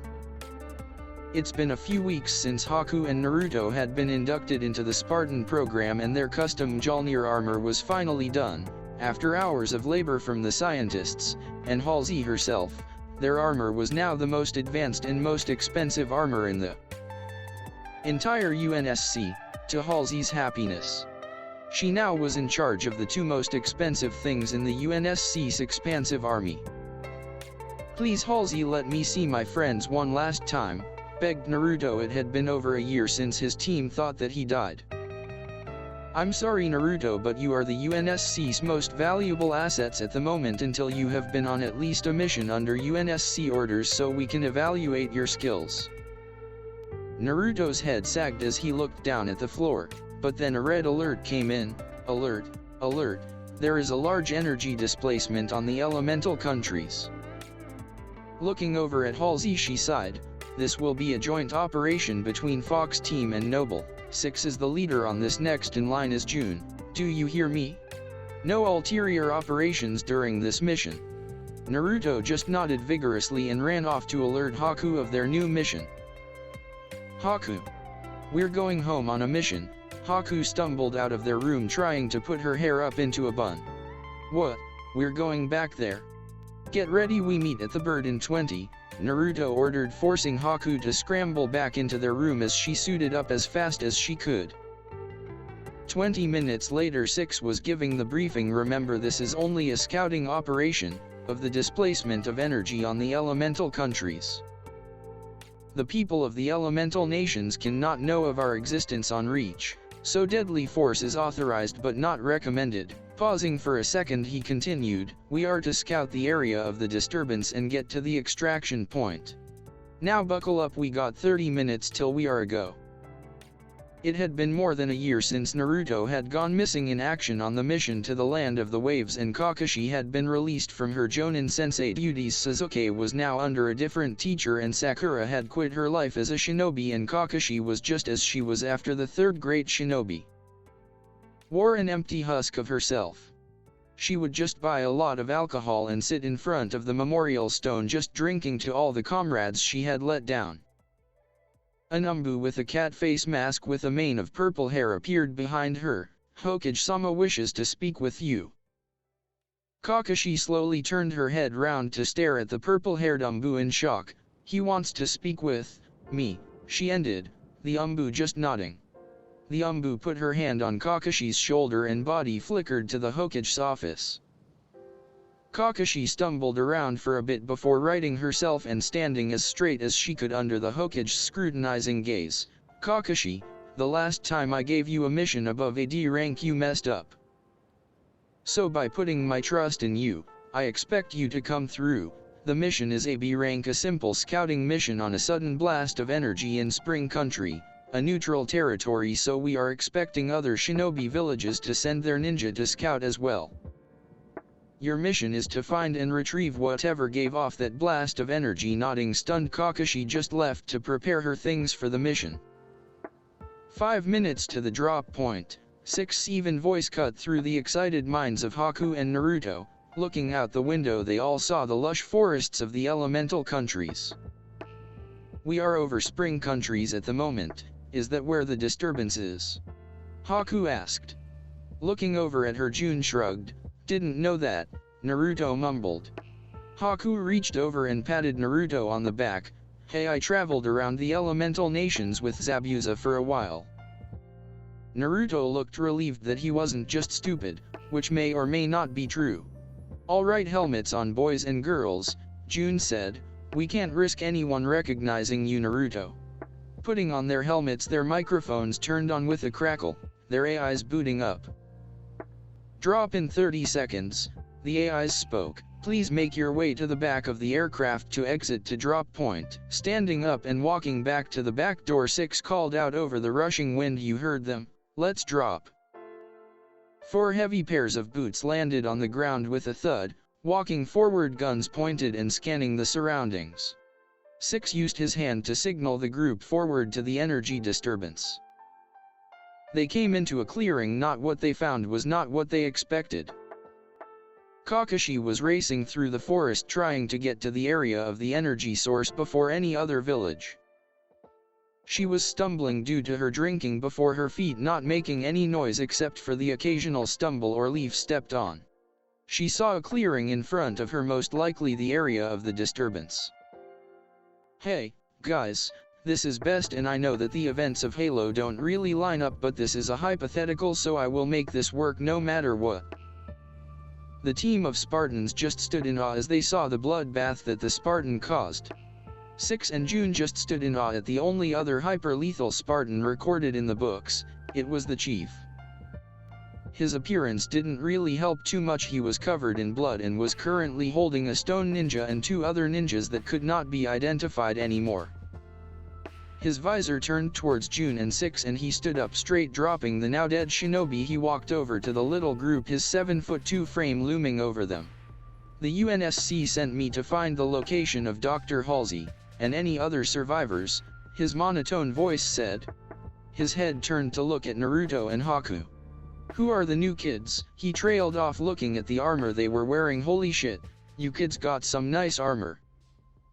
Chief's words were enough to shake Six out of his stupor. Chief, let me introduce you to the newest Spartans. These are the first two Spartan 4 enhanced. Enhanced, you say? How so? Chief questioned. Cortana says there is some sort of rouge energy source inside both of you. Is that what Noble Six is talking about? Naruto deadpanned and looked over to June. Who is this guy? He received a hit on his head for that remark, and he turned to see Haku was the one who hit him. That is the Master Chief. He is the only other hyper-lethal Spartan that isn't Six over there. Her little speech seemed to ring a bell in Naruto's head. He was about to speak when all their ace spoke up. There are 3 signatures coming toward us at this moment. Immediate evacuation is recommended if you do not want to be spotted. Cortana, what direction are they coming from? Chief asked his AI. North and the west, sir. Their ETA is about 7 minutes and 24 seconds. Chief looked over at us. Where is the ship you took? We have to go. It's to the north. Prepare for combat. From what I know, these people are not very friendly, June spoke up. Chief ran ahead of the group and was heading straight to the signature in front of them. They were running, they couldn't stop, the time was running out. They had already killed a mist shinobi and there was one more signature between them and their ship. Naruto had taken point a couple of minutes ago and Chief was right on his tail, the rest just following. Watch out, boogie ahead, Naruto's AI warned him. He jumped forward on top of the enemy, holding his pistol to shoot the person he froze. The rest of the team stopped behind him. All everyone could see was a sprawling mess of silver hair. Naruto stumbled back. Kakashi, he murmured. She was now crying. Kakashi could recognize his voice from anywhere. Her hand reached out and she walked forward, but she froze, her black eye trailing down to her abdomen where there were 2 light blue blades protruding from her stomach. Chief sprung into action, jumping behind Kakashi to punch the invisible attacker, snapping its neck from the impact. Kakashi fell forward into Naruto's arms, shock written all over his face, the shouting of panic around him being all drowned out as he just looked at one of the few people he truly cared for laying there motionless. Naruto, she mumbled, please take my eye. His eyes widened under his helmet, but Kakashi, she grabbed him, just let this be a parting gift. I failed you, so let this eye help you forever onwards, unlike I couldn't, her arm falling limp as she said the last word. His vision, he was snapped back to reality. Chief picked him up and put him on his feet, saying, I'm sorry kid, we have to go, take her body if you want. Turning back to the area the ship was in, he gently picked up Kakashi's limp body and ran. The ride back was total silence. Naruto was still in mute shock at what he just witnessed. He hadn't taken off his helmet, but the others could guess that there were tears streaming down his face. But he finally spoke. Haku, you know medical ninjutsu, right? Haku solemnly nodded. I need you to transfer her eye to me. Everyone in the room was shocked. It was her last request, so I will honor it, Naruto spoke in a dead voice. Haku just walked over. We should do this back at base. He just nodded, looking at Kakashi's dull eyes. Six and June walked over to him and June spoke. You know this happens in the field. Naruto's gaze turned up to look at them. June continued, there used to be 6 of us. Flashback. The year was 2552, the height of the Covenant War. Noble team led by Carter A259, a no-nonsense Spartan who is fiercely loyal to his comrades, joined by Cat B320, a skilled hacker and sniper, June A266 a deadly sniper, Emil A239, a brutal close-quarters combat expert, Jorge 052, a heavy weapons specialist, and 6. We didn't know much about him at the time except he was the second Spartan to ever be marked as hyper-lethal.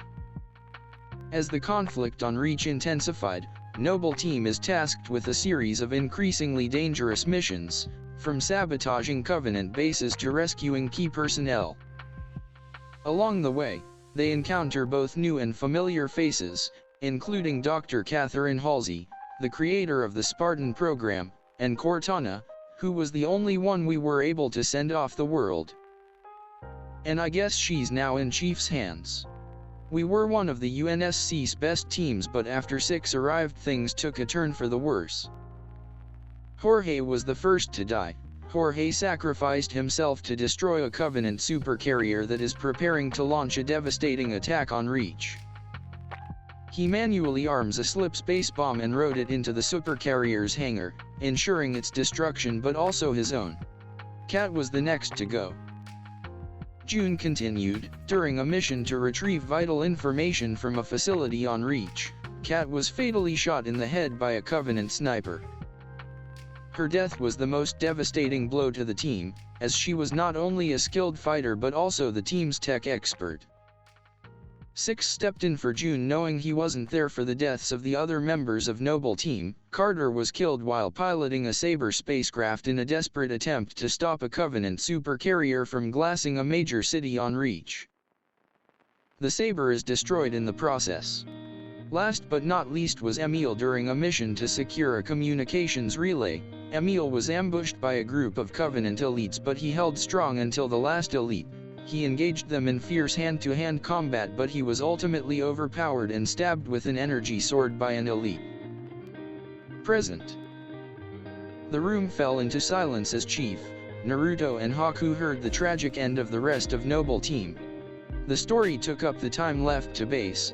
Naruto walked into the science wing and just spoke Halsey, prepare 2 med tables and make it quick. Halsey didn't even have time to ask why her best Spartan was with them, and just did what he asked, getting to tables ready.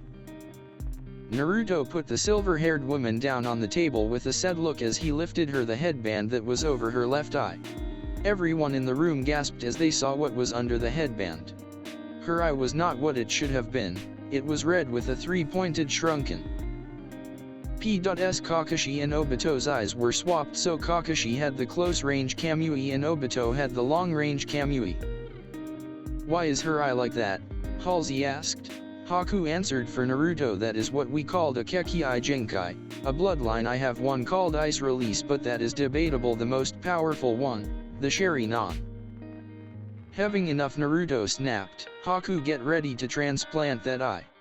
Haku jumped and just followed the orders given.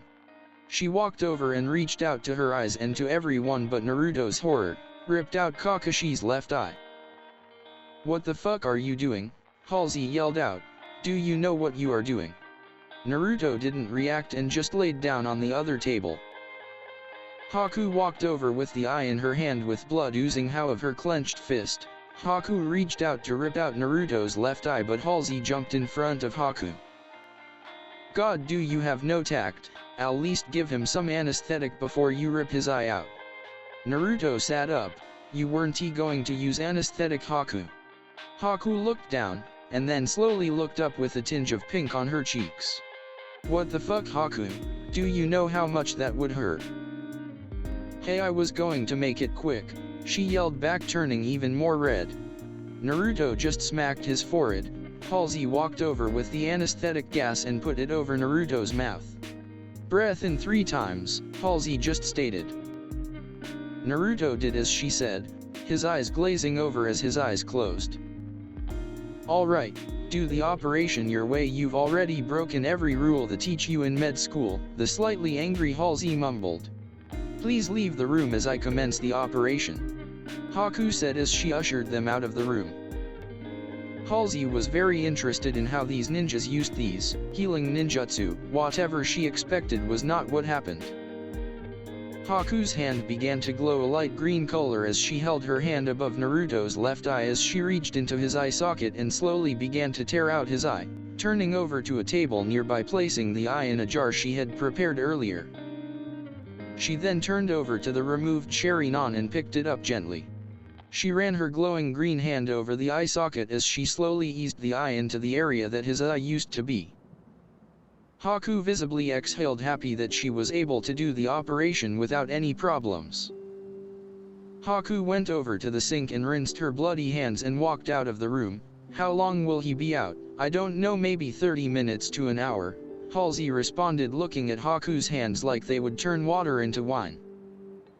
Opening his eyes, Naruto instantly noticed that everything looked very slow and clear, but Naruto almost instantly encountered a problem. His right eye was all blurry as his left was clear. Attempting to remember what happened before he went to sleep, tears ran down his face as he realized why he had this problem. He didn't want to look over, but he forced himself to look over. Her body was lying there still as stone cold as ice, her silver hair cascading around her like moonlight.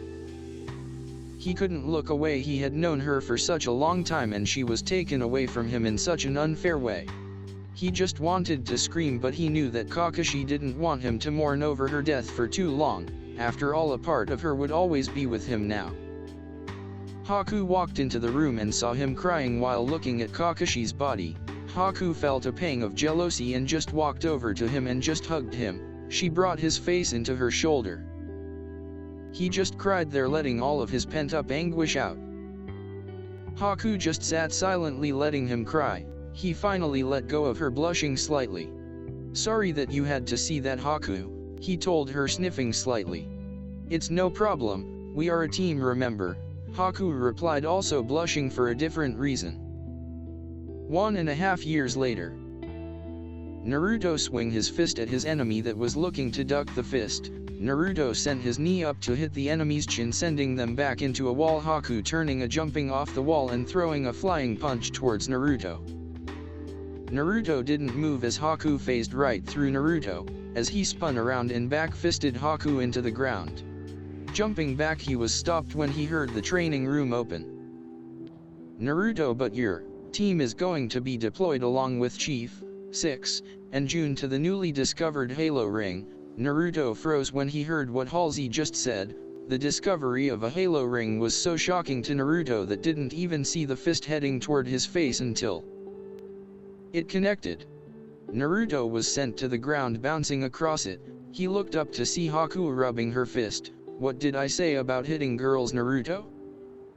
Rolling his eyes and standing up, hold back on all women except for you, he said it in a weary tone. Halsey looked back and forth between them and just decided not to ask. Naruto took off his helmet to reveal his one red eye and one cerulean blue eye. He closed his red eye to conserve his energy. So when do we leave, Halsey? Naruto asked.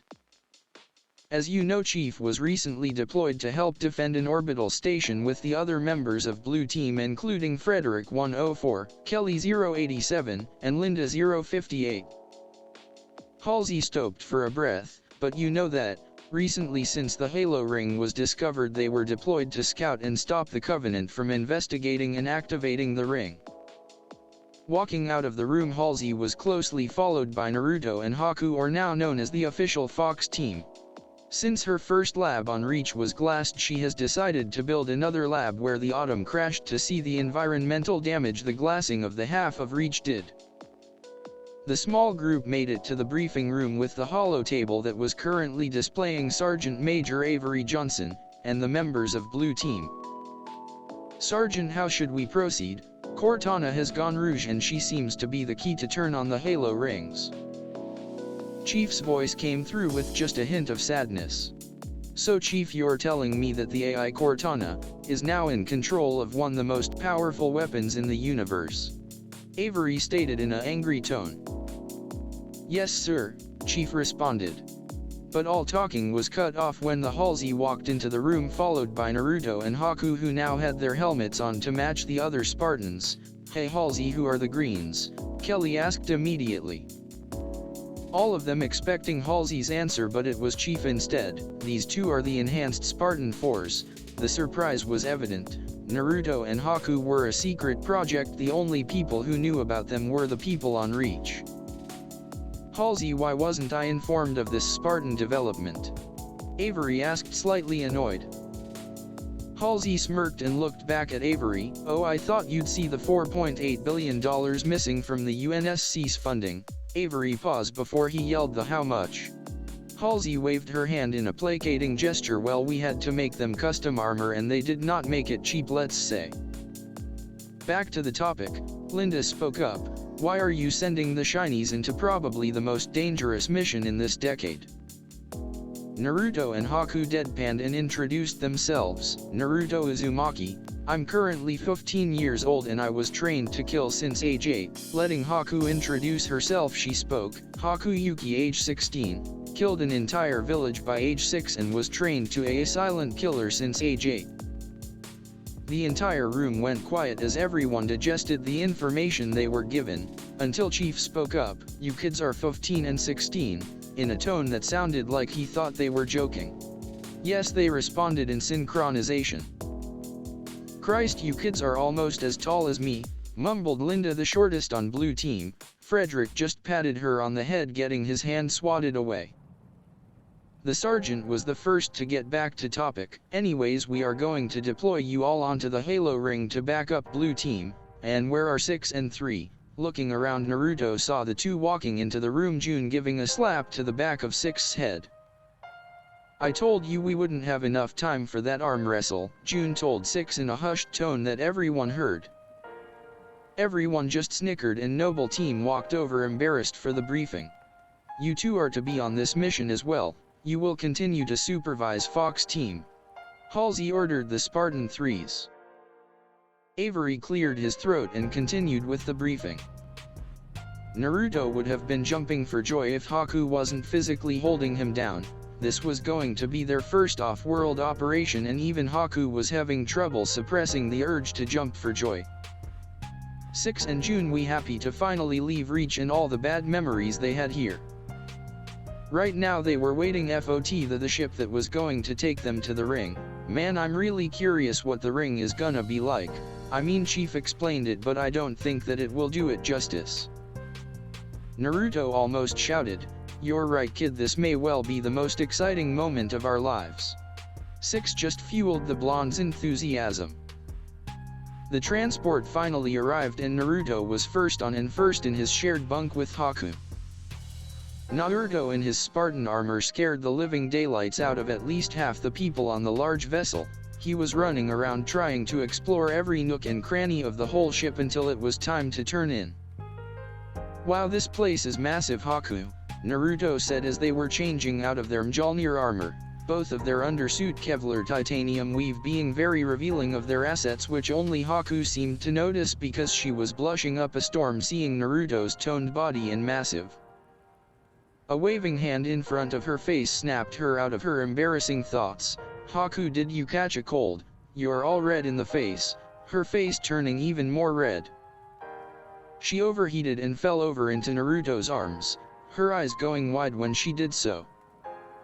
She looked up and was met with Naruto's wide smile as he carried her over to the bunk and to her surprise didn't put her in it but laid down and placed her next to him. Haku closed her eyes tight and opened them slowly to make sure she wasn't dreaming.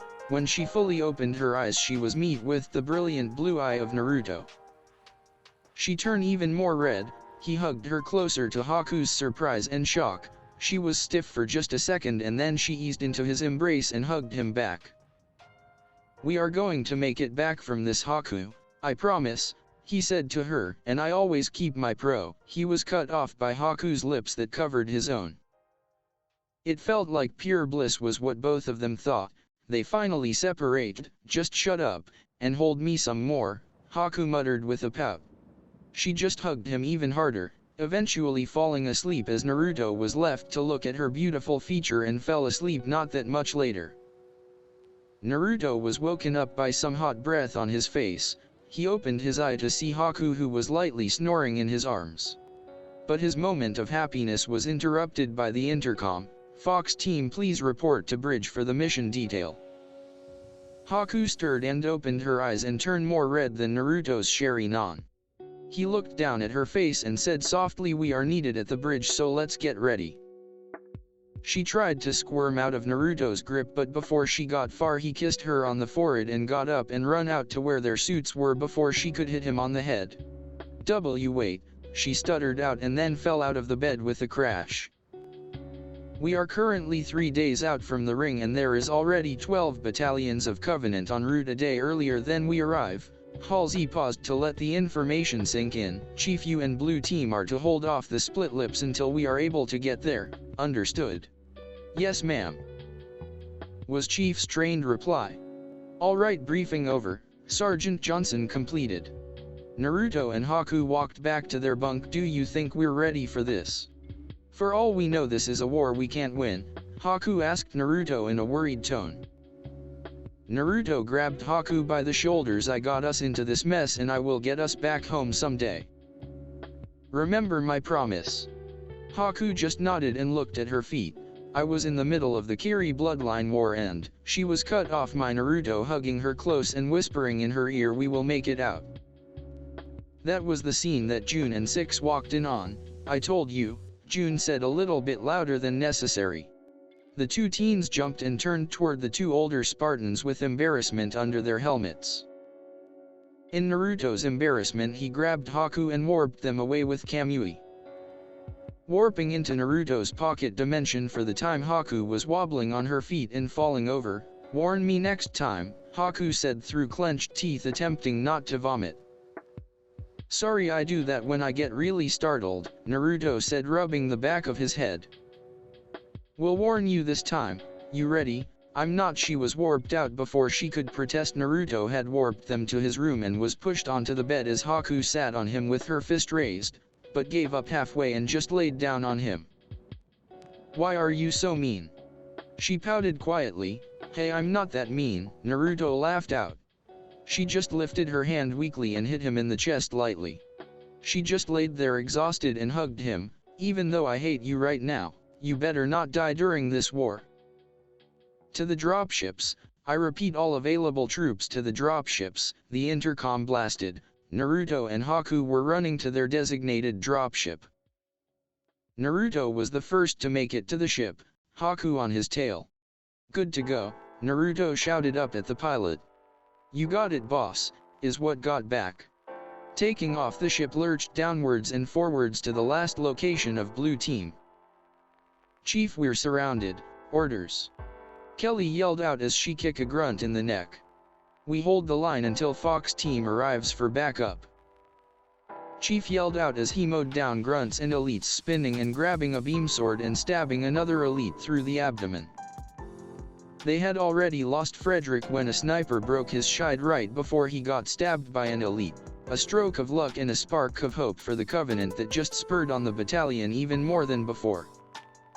God, at this rate Chief thought that even Fox Team would not be enough for the whole battalion. But that's when it seemed the Creator smiled upon the few Spartans, the sound of a dropship ringing in the distance, the Covenant looking up. Only to see Naruto, arm-mounted missiles pointed into the middle of the crowd of Covenant warriors, evaporating some and blasting some to bits as he floated down using his jetpack to stay high and give air support as Blue Team stood in shock as Naruto managed to take out at least 500 before landing in front of the group, forming a point as Haku landed on his right. "What's up, sir?" Naruto waved over his shoulder at Chief, a tick mark forming under Chief's helmet. Naruto charged the incoming Covenant army, the first laser sword coming for his head, but to everyone's surprise he phased right through the sword and struck the grunt on the other side of Naruto.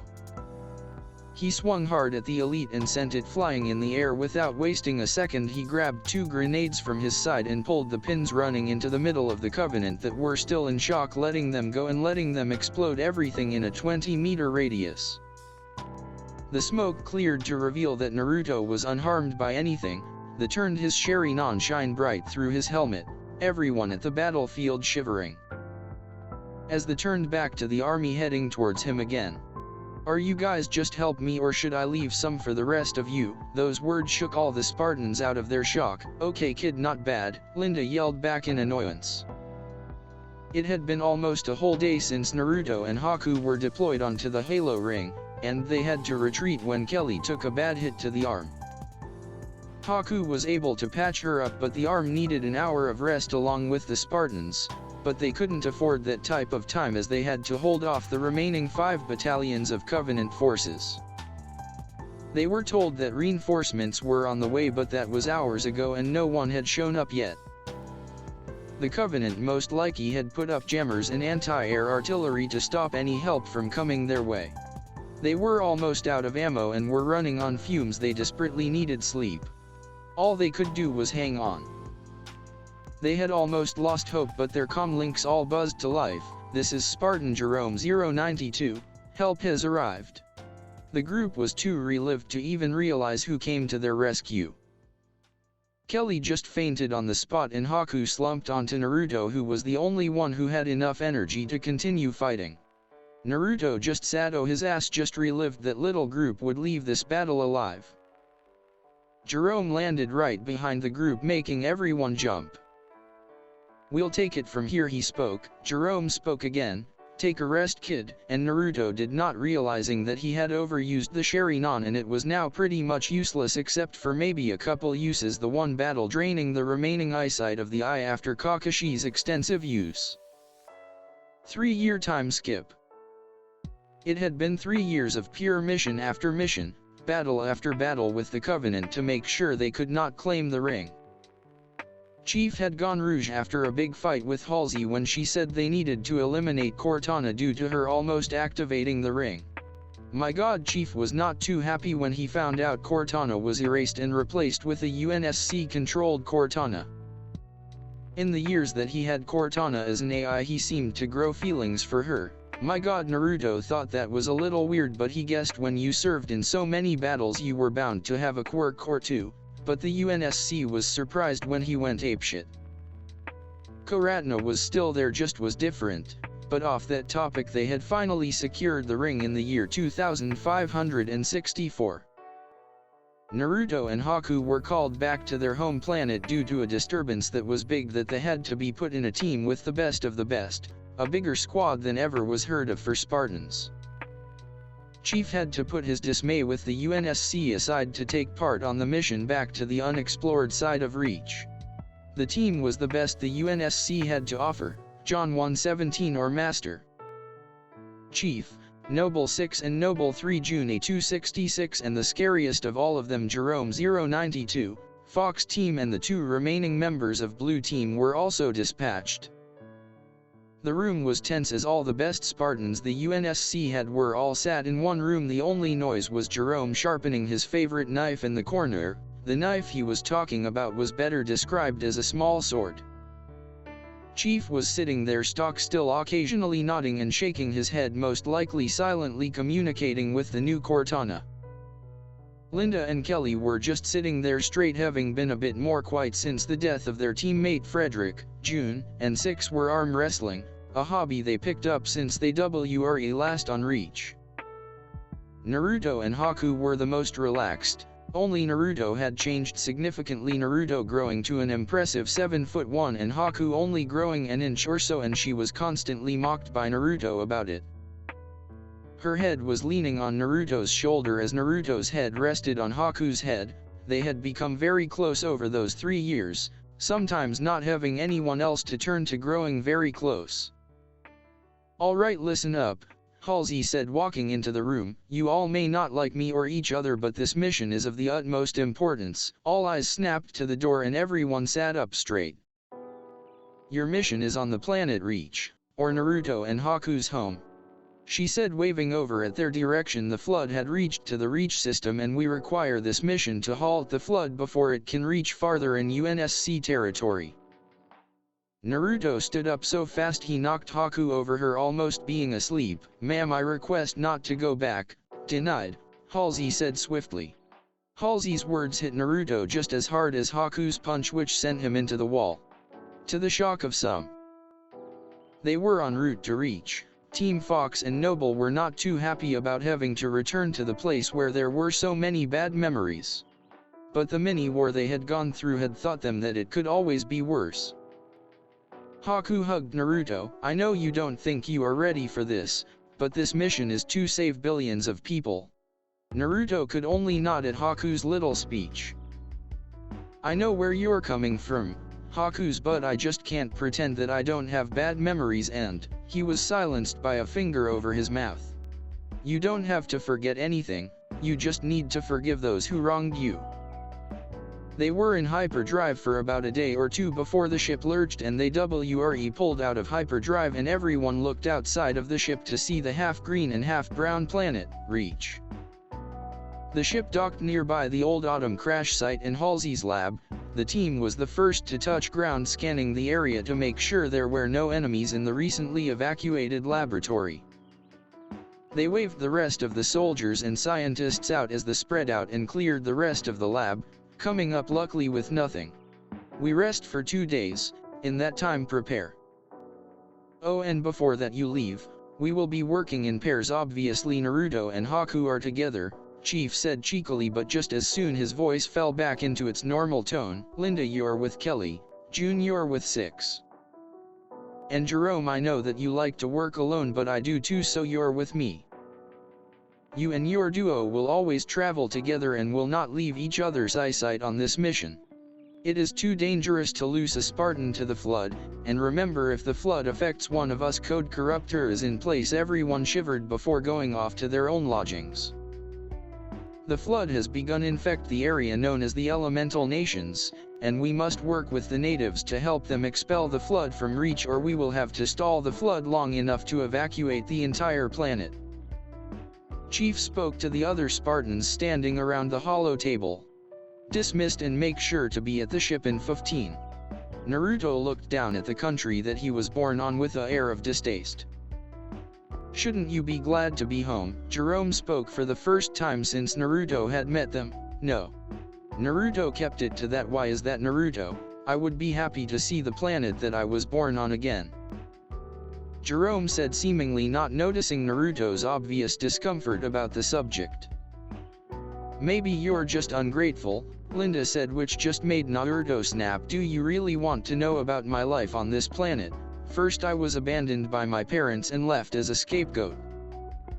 Not only that, I was beat for something I didn't even do, and third, everyone I trusted lied to me for my entire life. Understood?" Naruto just sat there, fumming at the team's seeming lack of empathy for his secrets that even he wasn't ready to face again. The rest of the ride was just pure silence. They were now flying over the eastern part of Fire Country, deciding to bite the bullet and visiting Naruto's homeland. Much to his chagrin, they touched down in about 3 clicks out from Konoha, or the village hidden in the leaves. They begun the trek towards Konoha. "Why the fuck are the trees so big on this planet?" Kelly complained as she had tripped over another root. "Maybe you should slow down from time to time, Kelly. Being fast at everything isn't the best, you know." Kelly scoffed. "Maybe it's just because you have the slowest top speed of the entire team." Linda just gave up and pouted. "Quite you too. My scanners are picking up 10 boogies on their way here." Chief interrupted the squabble. "They are coming in at 30 miles an hour faster than any normal human should. And remember, translators on, they don't speak English like we do." The team stood their ground as they waited for the signatures to break the tree line. "Prepare lethal force," Chief yelled out, as he aimed his rifle straight towards the tree line as Haku and Naruto aim higher at the branches, knowing ninjas' preferred method of travel being tree jumping. "Aim higher, you all!" Naruto shouted out. "My people prefer hopping on trees more than ground travel." The team turned and looked at him as if he were insane, all except Chief, Six and June, who trusted him completely. 10 people burst out from the tree line. Naruto's eyes only locked onto 2 of the figures, one an old man with gray hair and 2 distinct marks under his left eye, and a man with shaggy blonde hair that matched his own in hue before it was dyed to a lighter color, a white with streaks of pale yellow. Minato and Sarutobi had sensed 2 large chakra presences outside of the village and were en route to investigate with an Umbu squad. but as they got closer and closer, Hiruzen began to recognize that chakra signature more and more. It was impossible. He thought he had died 5 years prior, but to make sure he sent one final wave of chakra out, and to his surprise there was something else familiar about that person. His left eye matched the signature of the missing in action Kakashi H. Atake. Before he could tell Minato to stop, they had already burst through the tree line to be met with giants. 6 leaned over to Naruto and Haku. "You never told me how short you guys would have been." Naruto suppressed the urge to punch 6 and just returned his glare to the men in front of him. But before Naruto could speak, the old man spoke. "You should be dead." The whole clearing froze and turned to Naruto, who fidgeted a little under all the glares, but seeing Naruto's predicament, Chief spoke up. "We are not here to harm you or any living thing on this planet. We are here to help. Can we just get back to your village and speak there?" Minato eyed them suspiciously but turned and waved them to follow as he jumped off, the Spartan team running on the ground and keeping up just fine. Making it to the front gates, Izumo and Kotetsu sat there as always playing cards. Minato and his group made it past the guards as they exchanged pleasantries before they looked at the group behind them, making a very intimidating picture for the 2 gate guards. "Lord Hokage, if I may ask, who are these people?" the Chinin stuttered. "Apparently they are here to help, but I'm not sure against what." The Spartans followed the Hokage through the village, people gawking at their size 80 and unknown weaponry, the people giving the group a large lane to walk through. All their neurolinks buzzed as they saw a message from Naruto. "Do not mention me as Naruto to these people. Mention me and Haku as Noble 7 and 8. Got it?" The group looked towards Naruto and nodded at him, making sure that he saw it. They eventually made it to the Hokage Tower, and walking in, some of the taller Spartans having to duck down, or in Jerome, who wasn't paying attention, hitting their heads on the door frames. But with a bit of crouching and some potential brain damage, they made it to the Hokage's office on the 2nd floor, the wood creaking under the Spartans, each weighing roughly half a ton in the armor they had. They walked through the door into a higher ceilinged room to their relief. But all their thoughts were cut short by a whine. "Dad, why couldn't you take me along on this mission?" which came from a blonde-haired girl who seemed to be around Naruto's age. Thinking quick, he neurolinked the others. "That's my sister, do not reveal anything," the message read. "I told you, Narumi, when you are ready you can go on missions with me," the blonde Hokage said to his daughter, who seemed to only now have noticed their company. "Holy shit, who the fuck are those guys?"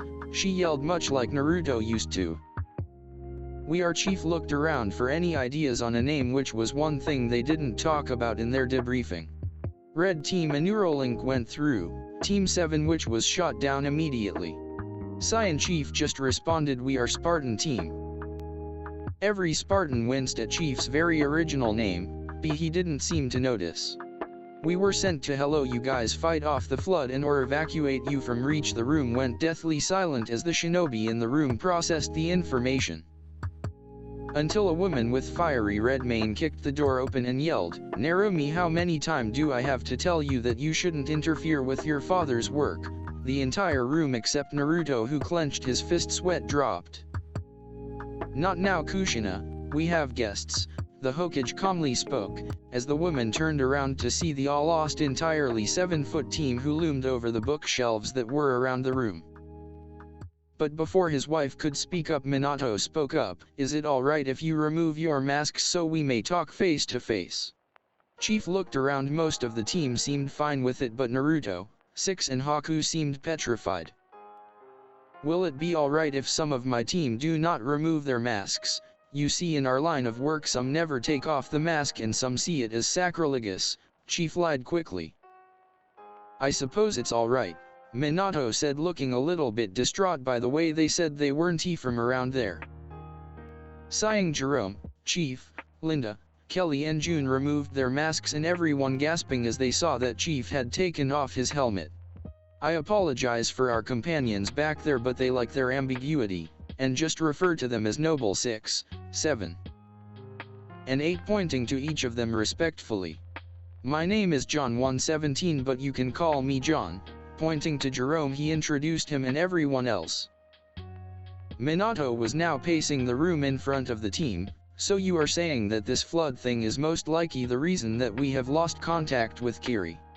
That is most likely, John said casually as he eyed Six, who was trying to learn to play shogi with the little blonde girl and her mother.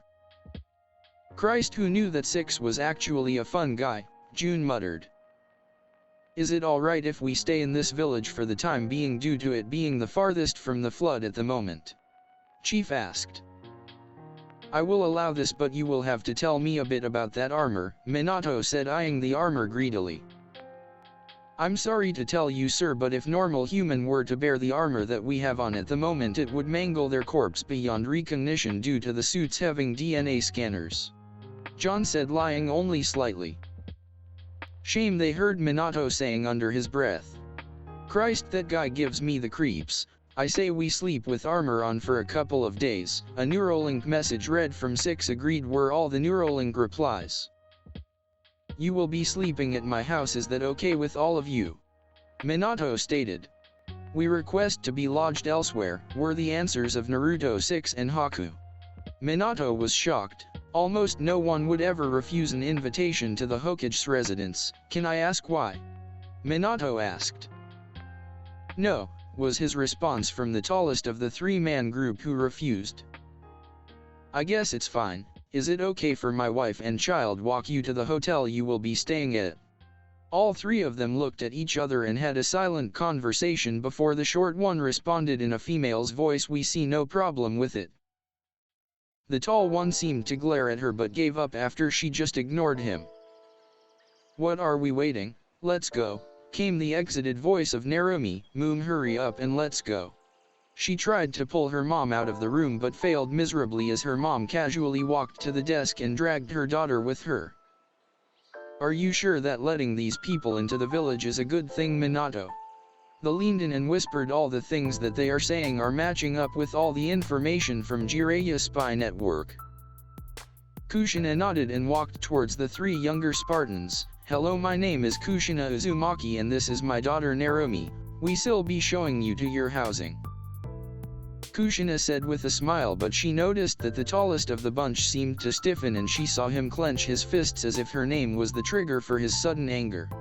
But she brushed it aside as the girl of the group just gestured for her to show the way. Narumi was the main source of noise on their trek to their hotel.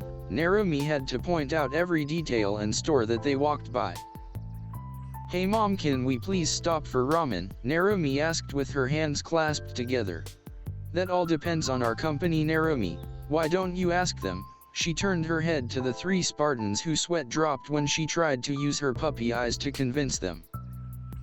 The other two Spartans looked at Naruto, who was standing there in annoyance. Fine, we can go, but I'm not eating anything, he said stubbornly. Haku just punched him in the shoulder. I'm sorry, he's so stubborn, he just doesn't trust so easily. Kushina just looked at Naruto with set eyes, not knowing that she was the reason for his mistrust.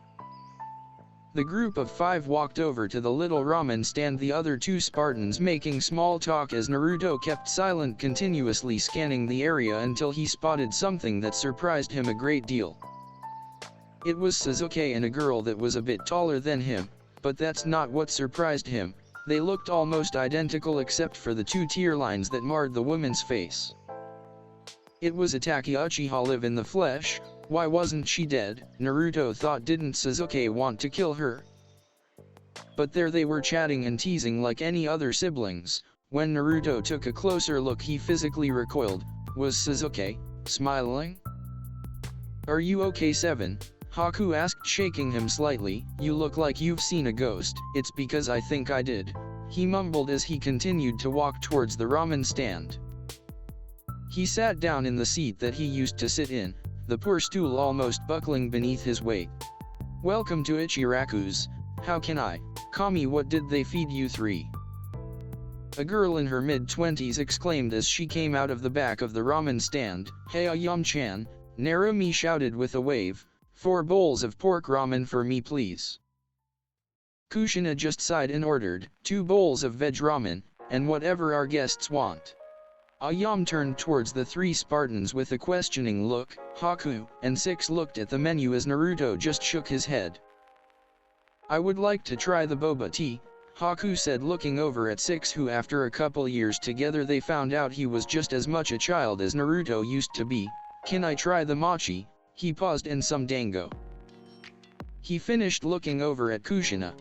If that is all, I will be right out, Ayam said as she walked through the cloth separating the kitchen from the front. Hello Narumi-chan, Kushina-sama, a smooth voice said from behind the whole group. Turning around, Kushina stated, Hello Itake, I thought I told to stop calling me Sama, my apologizes, I was attempting to teach my little brother here manners. Itake responded, smirking at Sasuke, who just glared back at her. Chuckling, Itake looked at the three Spartans, and who might you three be?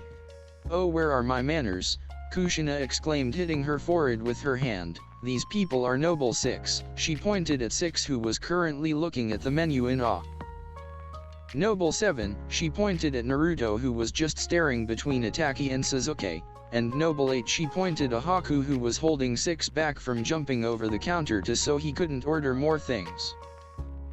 Itake's sweat dropped at their names and Six trying to get away from Haku's grasp, but she calmed her features and looked over at Naruto and squinted her eyes. You seem familiar, she said evenly. Naruto decided to hold his tongue and Neuralink the others. Pretend that I'm a mute, the message read. I apologize for his actions, but he rarely speaks to anyone but me or Six, Haku said, saving the day and making Naruto exhale in relief. Itake tilted her head at Naruto. BT decided to speak to the other two. So what are you guys? I only sense chakra from two of you. Her eyes snapping towards Six, who was staring back at her, getting a bit more serious. What about it? Six just evenly replied. There's nothing wrong with it, but I have never met another human that doesn't have chakra, Itake said with a slight pout. My eyes can usually see everything. Six went back to his more goofy personality, putting his hands over his crotch. Why, you can see everything. Itake somehow went even more pale, and no, not like that. She looked down at her feet. Nothing like that. She looked back up to see Six shaking his head, a non-visible smirk on his face. Sasuke tried to save his sister's dignity, but pointing behind the group, your food is here. They turned around to see that their food was actually there. Haku was the first to pick up her drink. It was a light green with black orbs in the bottom of the glass. She also noticed that there was an extra thick straw. Ayam placed two plates in front of the gray-colored Spartan. The first had 3 sticks with different colored balls, and the other had 3 other balls that were larger than the other with the same color scheme. Six sighs of happiness almost shined through his visor as he slowly lifted the helmet that covered his face, which no Spartan on the team had ever seen.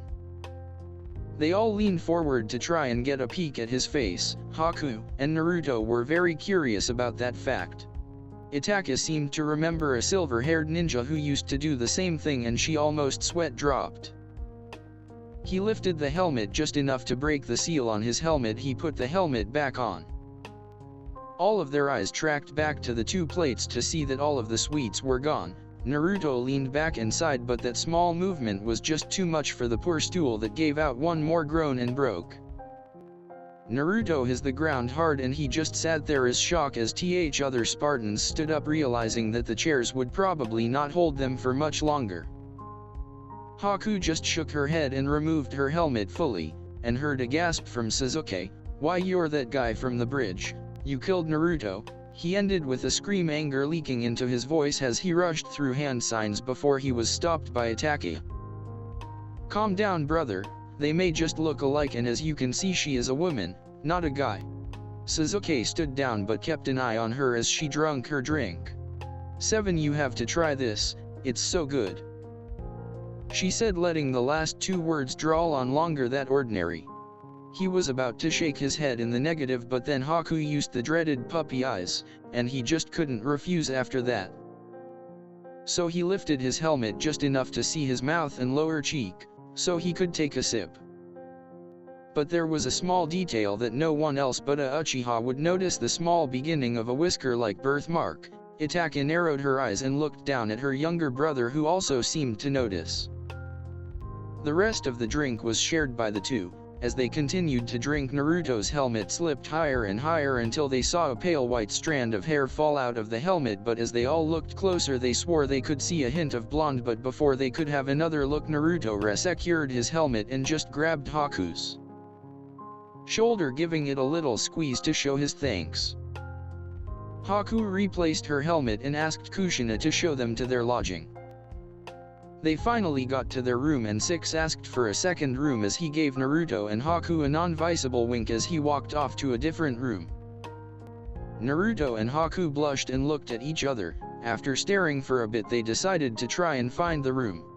"Do you think they will find out?" Naruto asked very quietly. Haku didn't answer him verbally but just slipped her fingers between his and held his hand as they walked to their room.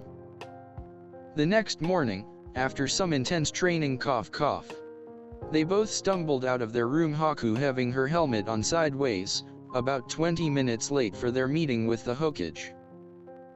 Naruto fell over but was caught by Six, who had a very visible smirk. "Not a word," Naruto said firmly. Six just straightened him and brushed him off as Naruto picked up Haku under his arm like a cat and with some assistance walked to the Hokage's office. "They are 20 minutes late," Minato deadpanned at Chief, who was sweating just a bit. "I told you I sent Six to retrieve them. They will be here soon," Chief responded. But all further talk was interrupted by Naruto when he kicked open the door to the office. Haku with her helmet backwards and Six over his shoulder, who was laying there looking at the woman who had distracted him. "Itake, may I ask why you are here?" Minato asked. "I was walking through Konoha and was distracted by the sight of Six here dragging 7AHD, a very disoriented 8. I do apologize about distracting Six from his derivative." She pointed to Six, who was trying to get out of Naruto's grasp. Naruto dropped Six off his shoulder, who cracked the wooden floor when he hit the ground. Six stood up quickly and glared at Naruto. He almost dropped Haku, but she growled at him, "Don't you dare!" The steel in her voice made the Spartan shiver, and he flipped Haku right way up, placed her down softly and adjusted her helmet so it was in the forward direction. She wobbled a little bit before righting herself by leaning on Naruto.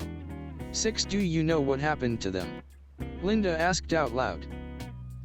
But her answer came in an emoji sent through the Neuralink. Every Spartan in the room opened the message, which had a winky face and a smirking emoji, and some laughed and Chief and Jerome just face-palmed. All non-Spartans looked at all of them as if they were insane, as Haku and Naruto just hung their heads in embarrassment. But all thrift worries and confusion was dismissed when June laughed at them and said, "You guys finally did it," and everyone caught on, and chuckled. After everyone had time to calm down, Naruto forced his blush down and looked around the room, seeing all the Spartans and some other faces: Minato, Kushina, and two unknowns. Naruto tilted his head at the two unknowns and pointed at them. Haku, understanding, "I'm sorry, but my friend here doesn't like to talk. He's asking who you two are." Minato understood immediately and introduced them. "This is Jiraiya and his teammate Tsunade." They both waved at Naruto and Haku. My, don't we have two little troublemakers?" Naruto and Haku lit up again, but it was not visible to them. "Enough of that, we must continue with the meeting," Minato stated.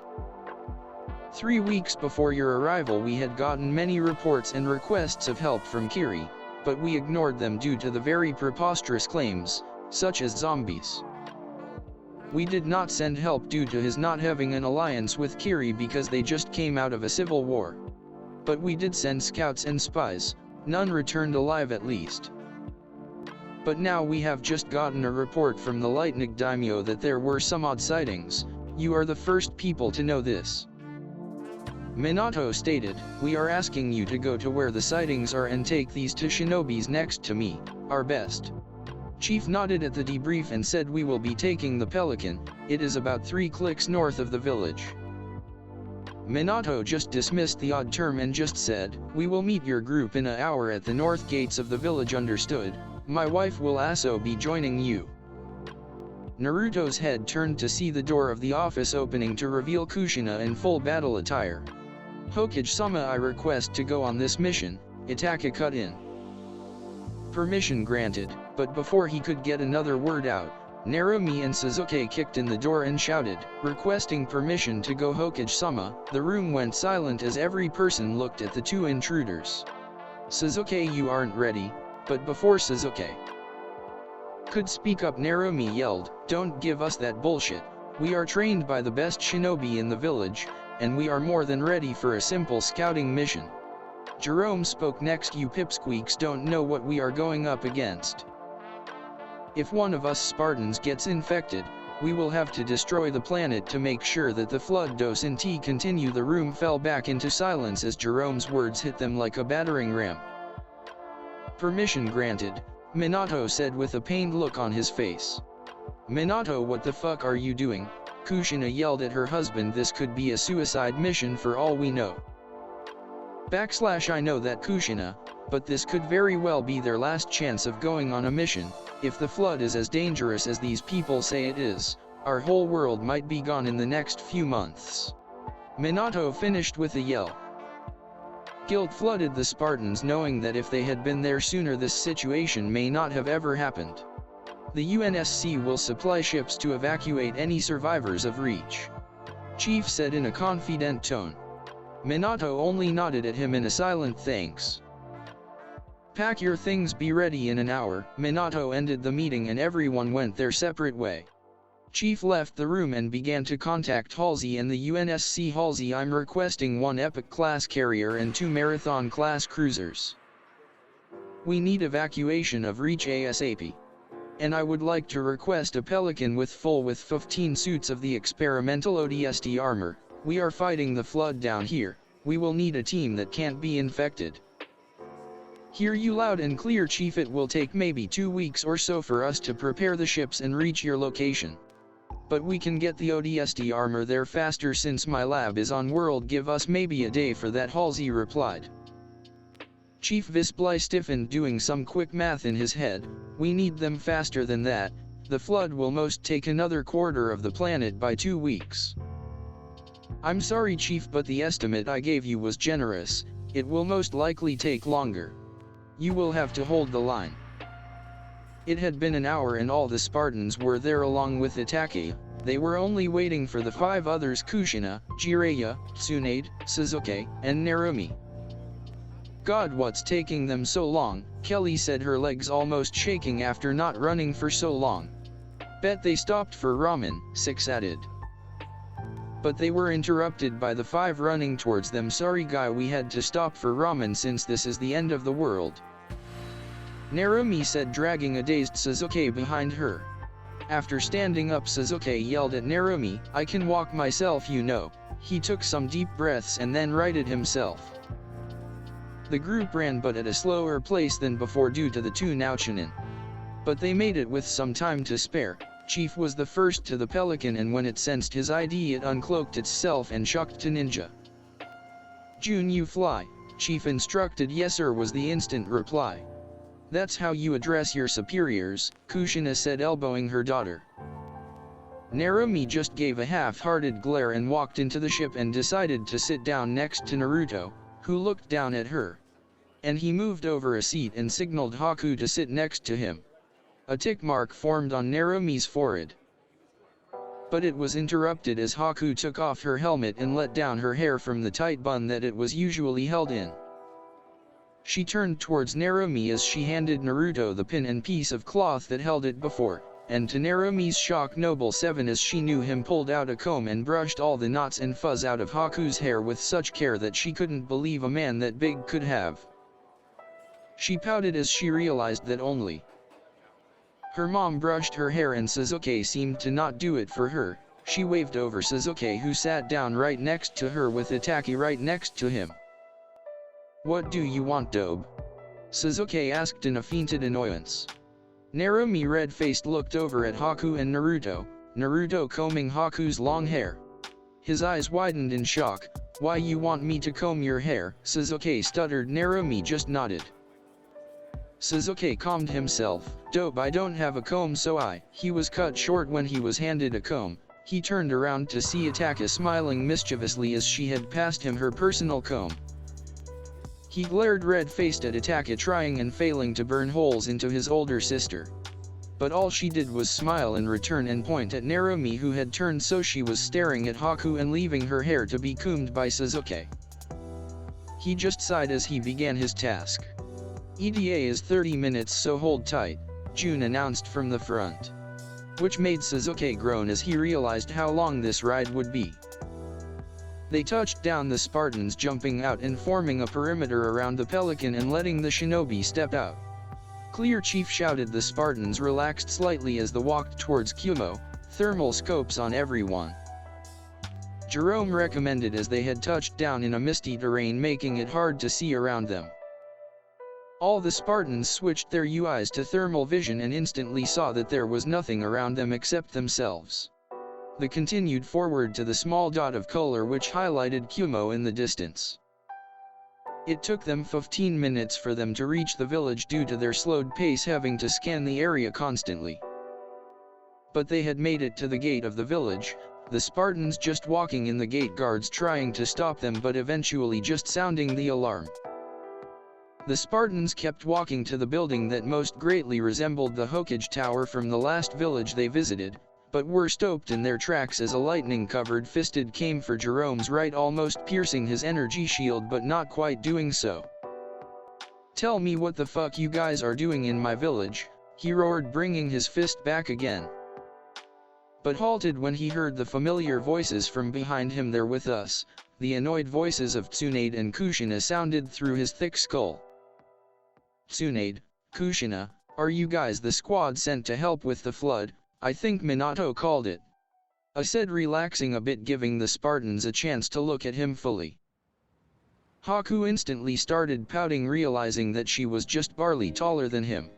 "So I assume that these giants are the Spartan team that Minato was talking about," he said, looking up at the tallest of them being Chief, who loomed a good 8 inches over the Raikage, who was only 6'5". He wasn't kidding when he said you guys were big. "What did they feed you?" a feminine voice said from behind the Raikage. Sho stepped aside to show a pale blonde with eyes black enough that they swore she was an Uchiha. "Drugs," Jerome responded, making the others deadpan and making the Spartans shrug as it was the truth. "Oh," said the now cowering blonde, who was only 5'5" compared to Spartans. "Don't mind him," Linda told Yujito, "he's just a grumpster." Jerome for the first time ever looked slightly offended. He kept quiet as Chief spoke. "My name is John 117 and I am here with my team to either stop the Covenant or evacuate you and your people." The Raikage just stared as Chief continued, "The flood cannot be killed, and if let spread far enough are unstoppable." The Raikage just let the information sink in. "So you are saying that this event with the flood could be the downfall of our entire planet?" "That is correct." Kelly stepped in. "They cannot be killed, but we can starve them of any resources they might need to continue spreading, as in any living being that can go off-world." Everyone there stood in shock, even the Konoha shinobi, who had heard only part of the full story. "Well, we better go right now," the Raikage yelled. "Bring me B and Darui, we have to stop the flood in its place right now if we are to keep our home." The surrounding shinobi jumped off to find the requested shinobi. As they did that, the Raikage turned back to the group. "We will begin to go to the eastern gate, the closest gate to the infection." Walking in silence, the Spartans seemed to think something over, neuro-linking the plan with each other. Finally Chief spoke the plan verbally. "We Spartans will split into 2 groups of 4, each group going with a different village respectively. Myself and Jerome will accompany Noble 7 and 8, the other 4 will go with the Raikage and the other Kumo shinobi." Taking a breath, he continued, "We will have to hold off the flood for as long as physically possible before we may have to retreat. The evac ships will be here in roughly 13 days if worst comes to worst." For the first time they heard Naruto speak up. "We should use flares to signal trouble." "Great idea," Kelly said, handing flares out to all the people there. "Just pull the trigger and don't look into barrel." "Got it," looking at the 2 younger individuals. Narumi blushed and Sasuke just glared at the woman. Reporting for duty, Raikage Dano. The Raikage just handed the 2 newcomers the flares and just ran out of the gate. "What's up with bro Yano?" the now identified killer B rapped. He was promptly ignored as Kelly lead the run after the Raikage. It's worse than we thought, Chief muttered as he saw the flood-infested ground that was now beginning to reach the beach. We have to go into enemy lines and eliminate any live humans or animals, since they can now infect any other human beings. June said. Agreed, the Spartans mirrored, but the other shinobis were not too happy. We sold wait for something I called in earlier though, just as Chief said that a pelican landed 100 feet away. We need to suit you guys up so you guys don't get infected through the air or physical contact, Chief stated. Walking over to the Pelican, an ODST captain and a squad came out and saluted the group, reporting for duty and delivery. Patting the captain on his back he said, "Get these guys suited in the suits that fit them." The captain nodded and waved the shinobis over. "Get over here, greenas, we got to get you guys used to the weaponry and armor." The ODSTs being place 1 per shinobi, all the girls with other girls and the guys with guys, suiting up the shinobis having some trouble fitting in even the biggest suit, all of them finally getting in the armor. The ODSTs gave them all weapons depending on their preference or just giving one to them for them to test out. The Spartans were next up to teach them how to shoot correctly after Narumi almost took off Haku's head if it wasn't for the energy shield hat she had up. "What the fuck? How did you even hit me when I was behind you?" Haku yelled. Narumi just shrugged and looked away because Haku was glaring at her. But after about an hour of quick training and lectures they were prepared. Narumi had gotten a burst rifle, Suzuki got 2 revolvers, Kushina and Itaka were just given standard rifles, and the Raikage and the other Kumo ninja were given some shotguns. The Raikage's appearance reminded June and 6 of Emil if he was just a bit shorter. The team was finally ready for drop. "Captain, will you be joining us on this operation, Chief?" asked as he stepped into the Pelican. "Negative, sir, but we will be here for quick extraction and air support, so we will be staying in the air," the captain responded. Chief sagged a little with relief that he didn't need to keep track of the ODSTs. "I'm sorry to hear that, Captain, but please do fly safe," Chief said, patting him on the back. The Pelican lifted off as it flew over the water to Kiri, or as close as they could get. "This armor is too tight," said as his muscles bulged under the armor. "You will have to endure, because if you take that armor off when you are around the flood you are as good as dead," Kelly said plainly. The Raikage stopped pulling at the straiky material, realizing if the seal would break, he would have to be killed. They arrived at the island nation soon enough to see the grayish-brown semi-liquid infection of the flood all over. "Holy shit, if there is a living being alive down there I would personally try and remove Jerome's helmet," Linda said wide-eyed. Jerome's head snapped towards Linda, scooching just a little bit farther away from her. They touched down on one of the higher buildings, letting all the ground troops jumping out, all the shinobi and Spartans walking out and scanning the perimeter. Clear rang out from the throats all the troops. June ran over to the edge of the building, setting up some rappelling ropes to get down the buildings. "Done, ready to drop into the AO." "Copy, Chief," said, jumping and rappelling down the rope, followed by the rest of the team. Landing on the ground with a thud, they turned on thermal vision to see that there were some heat signatures in the old Mizu cage tower. "Holy shit," Linda whimpered uncontrollably, reaching for Jerome's helmet, as Jerome scooted away just a bit. "Captain, get ready for extraction of 2 packages, Naruto spoke into his comm. "Hear you loud and clear, we will stick around for now." "Good," Chief said as they walked forward towards the building. "That signature is fading quick, we gotta move," Chief Haku spoke, having an increased heat vision.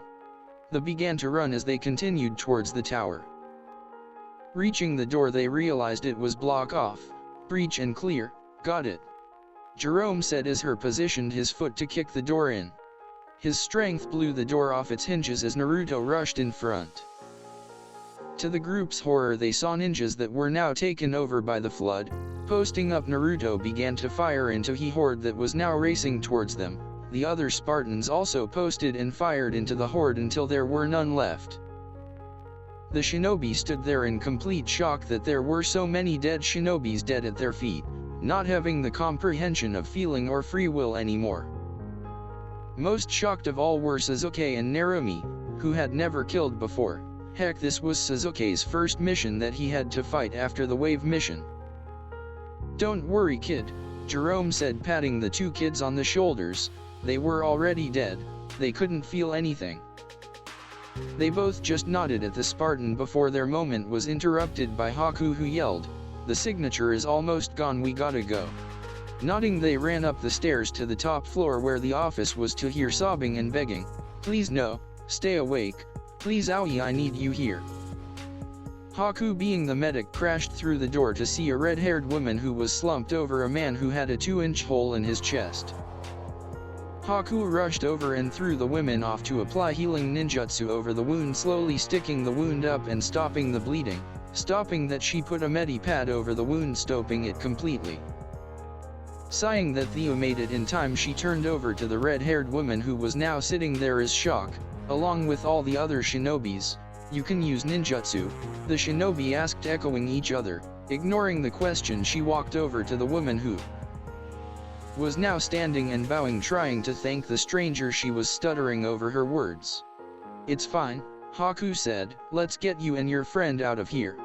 Let's get to the roof," Chief said.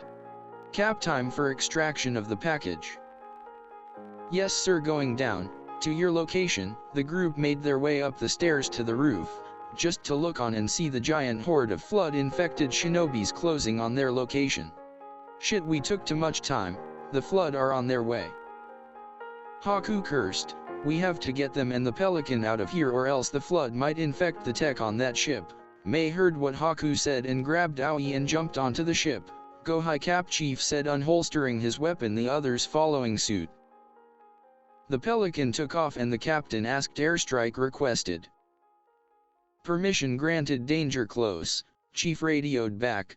The ship flew over the rushing crowd and dropped bombs that blew the flood sky high. "Holy shit," the shinobi said in awe and fear. All but the few flood that survived were nothing but steam in the air.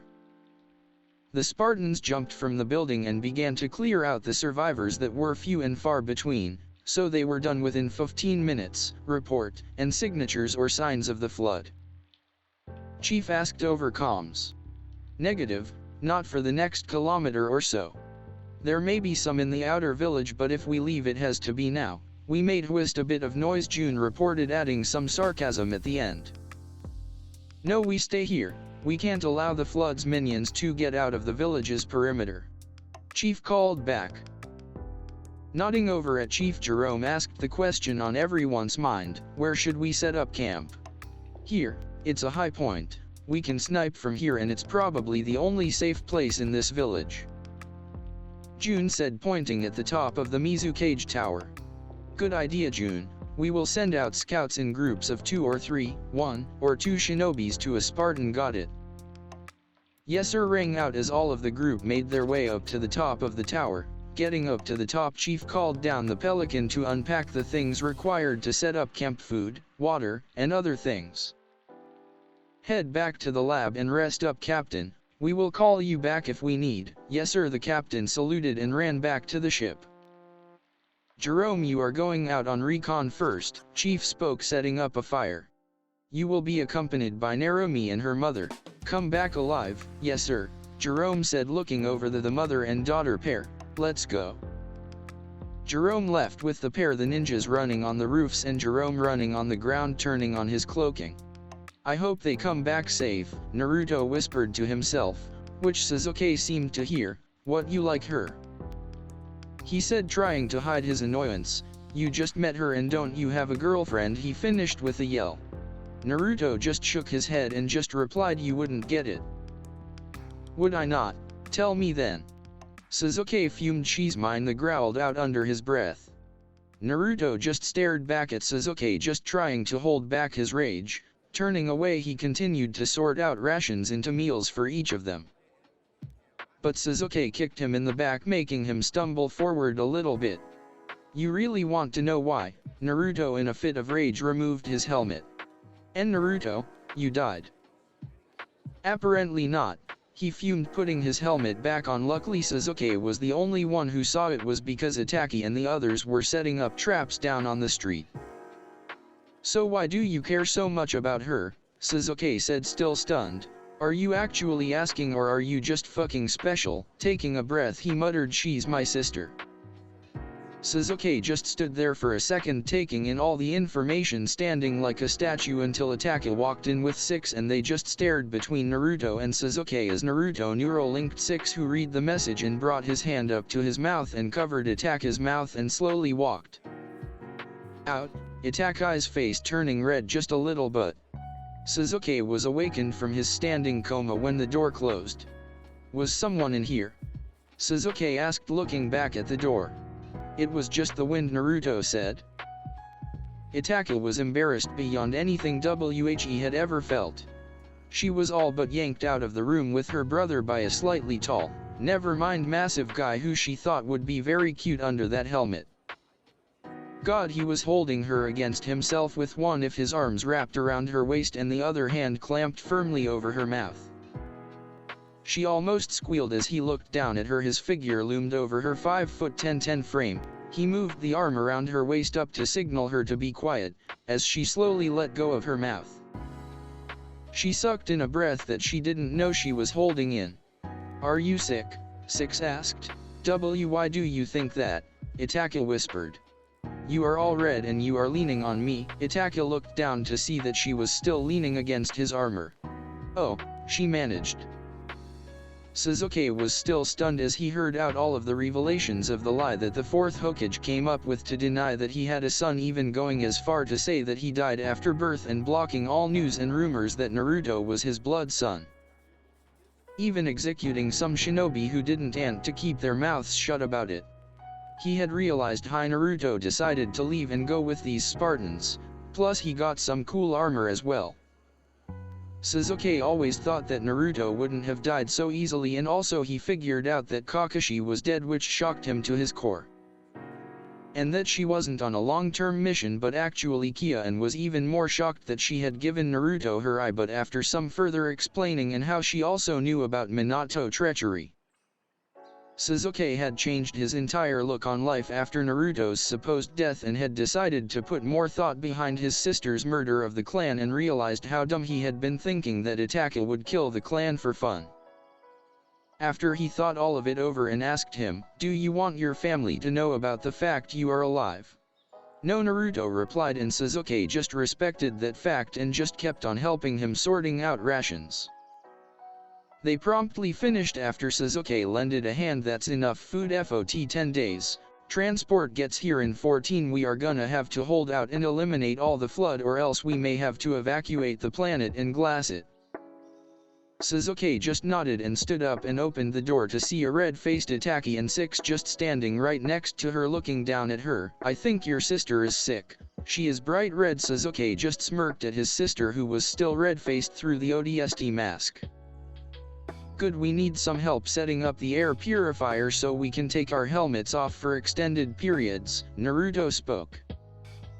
When Jerome, the mom, and the daughter trio returned, they came back to all the air purifiers set up and their rations ready, 3 stacks of food and a couple packs of water. The rest of the group was sitting around the fire as June had gone up to the roof to try and snipe a couple flood drones. They sat down next to Chief, whose face was shadowed by the flicking fire. How was scouting? Chief asked. Mostly uneventful except for us killing a lot of the flood, but it seems that they have begun to avoid our general area. Jerome reported, Kushina and Narumi just nodding. That's not good, Chief said. We don't know much about the flood, but the fact that it isn't just a parasite but a sentient being is a scary thought. We might have to keep night watch just in case. I'll take first shift, Chief, June said, walking through the door and taking off his helmet. Good, we need someone else to take watch on the ground. Naruto spoke. I'll take that watch, Itachi spoke up as she stood up and walked down the stairs. June grabbed a ration pack and some water as he headed back upstairs, replacing his helmet and continuing the walk back up. The rest rolled in for the night, but it was a sleepless one. Narumi and Sasuke were both lost in their thought on different subjects. Sasuke trying to think out Minato's actions, and Narumi trying to think how such an awful thing could happen to their world. It had been almost 11 days and they had lost contact with the lab on day 5, which truly worried all the Spartans due to all the ODSTs having been there, but they had kept contact with Halsey and she said the reinforcements were on the way a day early, which was a relief. But the one problem was they did not know about the rest of the elemental nations due to their air support most likely been killed many days ago. But all they had to do was hold out for another day. But the most unsettling thing was the fact that 2 days ago a member, Linda, had disappeared when on guard during the night, which Chief had instantly reported to Halsey, who had gone silent. After minutes of silence, she replied that they would have to be extracted immediately and the planet evacuated, which was their first priority because now that a Spartan may have fallen to the flood, code corruptor was declared and the planet would have to be glassed again. But a noise cut through all their thoughts as a screeching noise came from outside, and the comms buzzed to life. "Guys, we have flood incoming." June's voice rang out. All the Spartans and shinobis jumped and grabbed their guns, and stormed outside to see an army of the flood. Lucky Linda not in sight. "Deadly force authorized," Chief exclaimed as he started shooting and mowing down the line, but the continued forward, moving the Spartans back inch by inch until they ran out of ammo. It had been hours and they had just ran out of ammo with their main weapons and had now had to switch to their sidearms. "Shit," Naruto yelled as he just mag dumped a who group of flood and they only seemed to grow in numbers. Kushina sent out a fireball roasting dozens of the flood, but even she was almost out of chakra. The 2 younger shinobis were staying upright out of pure mental willpower, their muscles gone numb hours ago. It was war. Soon enough they ran out of ammo for their sidearms. It was to knife slicing and stabbing, which wasn't enough to keep the flood down for long, but after more time those knives became dull and it was just fists. It was carnage and all they could do was keep going, hoping against hope, until a rumbling of a ship overhead as Halsey's voice rang through the air. "Go go go, make it to the rooftops, we have to extract you now. We made it and the planet is evacuated, we have to get you out of here before we start glassing the planet." The group ran up to the top of the roof, Naruto staying at the back to fend off the flood from the main group falling more and more behind. When they reached the top, all of the Spartans and shinobis jumped onto the ship and it began to take off. "Wait, where, Naruto?" Haku yelled. "I'm here, start flying, I'll make the jump." His comm rang out. Halsey just signaled the pilot to lift off and stay low enough for Naruto to jump on. Running up the stairs, all the people on the Pelican saw him burst through the door at the top of the stairs, but he ran at full speed and jumped easily, making it. But a hand grabbed onto his leg as he looked down in dread. Linda had jumped, and it wasn't Linda, not the one they knew. The flood had got her. There was a hole through her helmet where a tentacle came out of. "Shit," he said as he was pulled down onto a rooftop, rolling how of the fall. "Naruto," Haku screamed as she jumped out of the Pelican onto the rooftop. "Go, we'll be fine."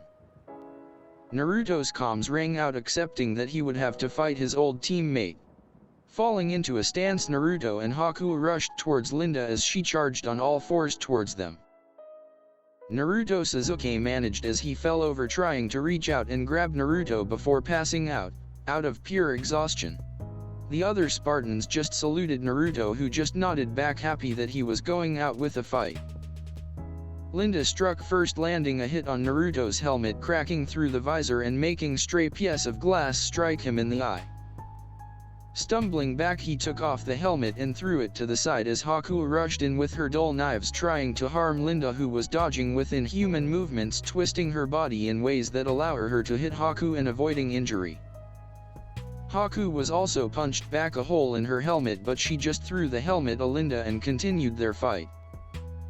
The Pelican flew off to where the ships were on the edge of the land of fire and lightning. There were hundreds of thousands of people flooding into the large ships. The Pelican flew to the biggest ship and landed in the hull. All of them were instantly greeted by Minato and his guard, including Hiruzen. "Thank God you guys are alive. Where are 7 and 8? He asked. "They stayed back to fight off an infected Spartan," Chief said. "I see he died with honor then," Minato said, something cracking inside him, but that something made Sasuke snap. "That's all you can say?" he yelled. "That's all? 7 was your son?" He pointed at Minato and Kushina. and your brother, Jay yelled at Narumi. And all you can say about him is that he died with honor, he continued, shocking everyone. Naruto Uzumaki died an orphan, a village apostate, no one there for him but Kakashi, and I felt bad for him then, but now I just want to rip your throat out, Hokage-sama. He finished as he explained what Minato had done to Naruto. Everyone looked at Minato in disgust and anger. You chose a village secret over your own son, Minato? Enraged. Well, if you guys knew that the Reaper Death Seal could be used with anyone's, he was cut off by a crying Narumi. You told me he didn't exist or was dead, Dad, if I can even call you that. You left him there alone. Kushina was having trouble holding back from killing the man that she used to love. You told me he was a miscarriage. Do ya know how hard that is for a woman to forgive herself for? Even Halsey was looking at Minato disgusted, which was hard for someone to do because Halsey has kidnapped children before. Everyone who was disgusted with Minato turned their backs to him. Even his Umbu guards didn't stick around, but he did not have enough. I am the Hokage, I order you to come back and apologize. Minato screamed, but his orders fell on deaf ears as the group just continued, nothing stopping them. But Halsey did stop and ask him, what power do you have now? There is going to be nothing left of your planet soon. To us now you are just a citizen. Turning back around, he waved for a Spartan to guard him and make sure that he couldn't cause any more problems. It had been an hour and the ships were full with all the surviving people of the elemental nations, and were ready for takeoff. All the members of the Spartan team hoped against hope that Haku and Naruto would make it to the ships, but alas, the ships were now in orbit and were now watching the planet as the first nuke was dropped onto near the land of fire. Naruto and Haku were finally able to fight off Linda and dispatch of her, and they just kneeled on the ground, taking off their helmets and just looking at each other. I'm sorry, Haku, I couldn't keep my promise to you, he sobbed as Haku just held him. No, Naruto, it's okay, you gave me something better in return, happiness. He just cried into her shoulder, something he hadn't done for a while. Haku, I'm sorry, but this must be a bad time, but can you promise me that we will be together in the next life? Taken aback by his words, she couldn't speak. Please, he whispered in her ear as she finally realized the love he felt for her. Of course, Naruto. The second missile went down straight into the ocean that was west of the land of water. A boom made them both look to the west, both staring at the massive explosion that sent a tidal wave upwards as sent a shock wave that they could feel. Haku, will you marry me and make the happiest man for these last moments? He asked, pulling out a grenade ring that he had kept. Yes, of course, Naruto, she said, letting him slip the ring onto her left ring finger. The third bomb went down right on top of Kiri. As Naruto and Haku kissed, a blinding light and explosion ringing out above them. Thank you for listening to this story, and before you try and ask where I got this story from, I wrote this myself.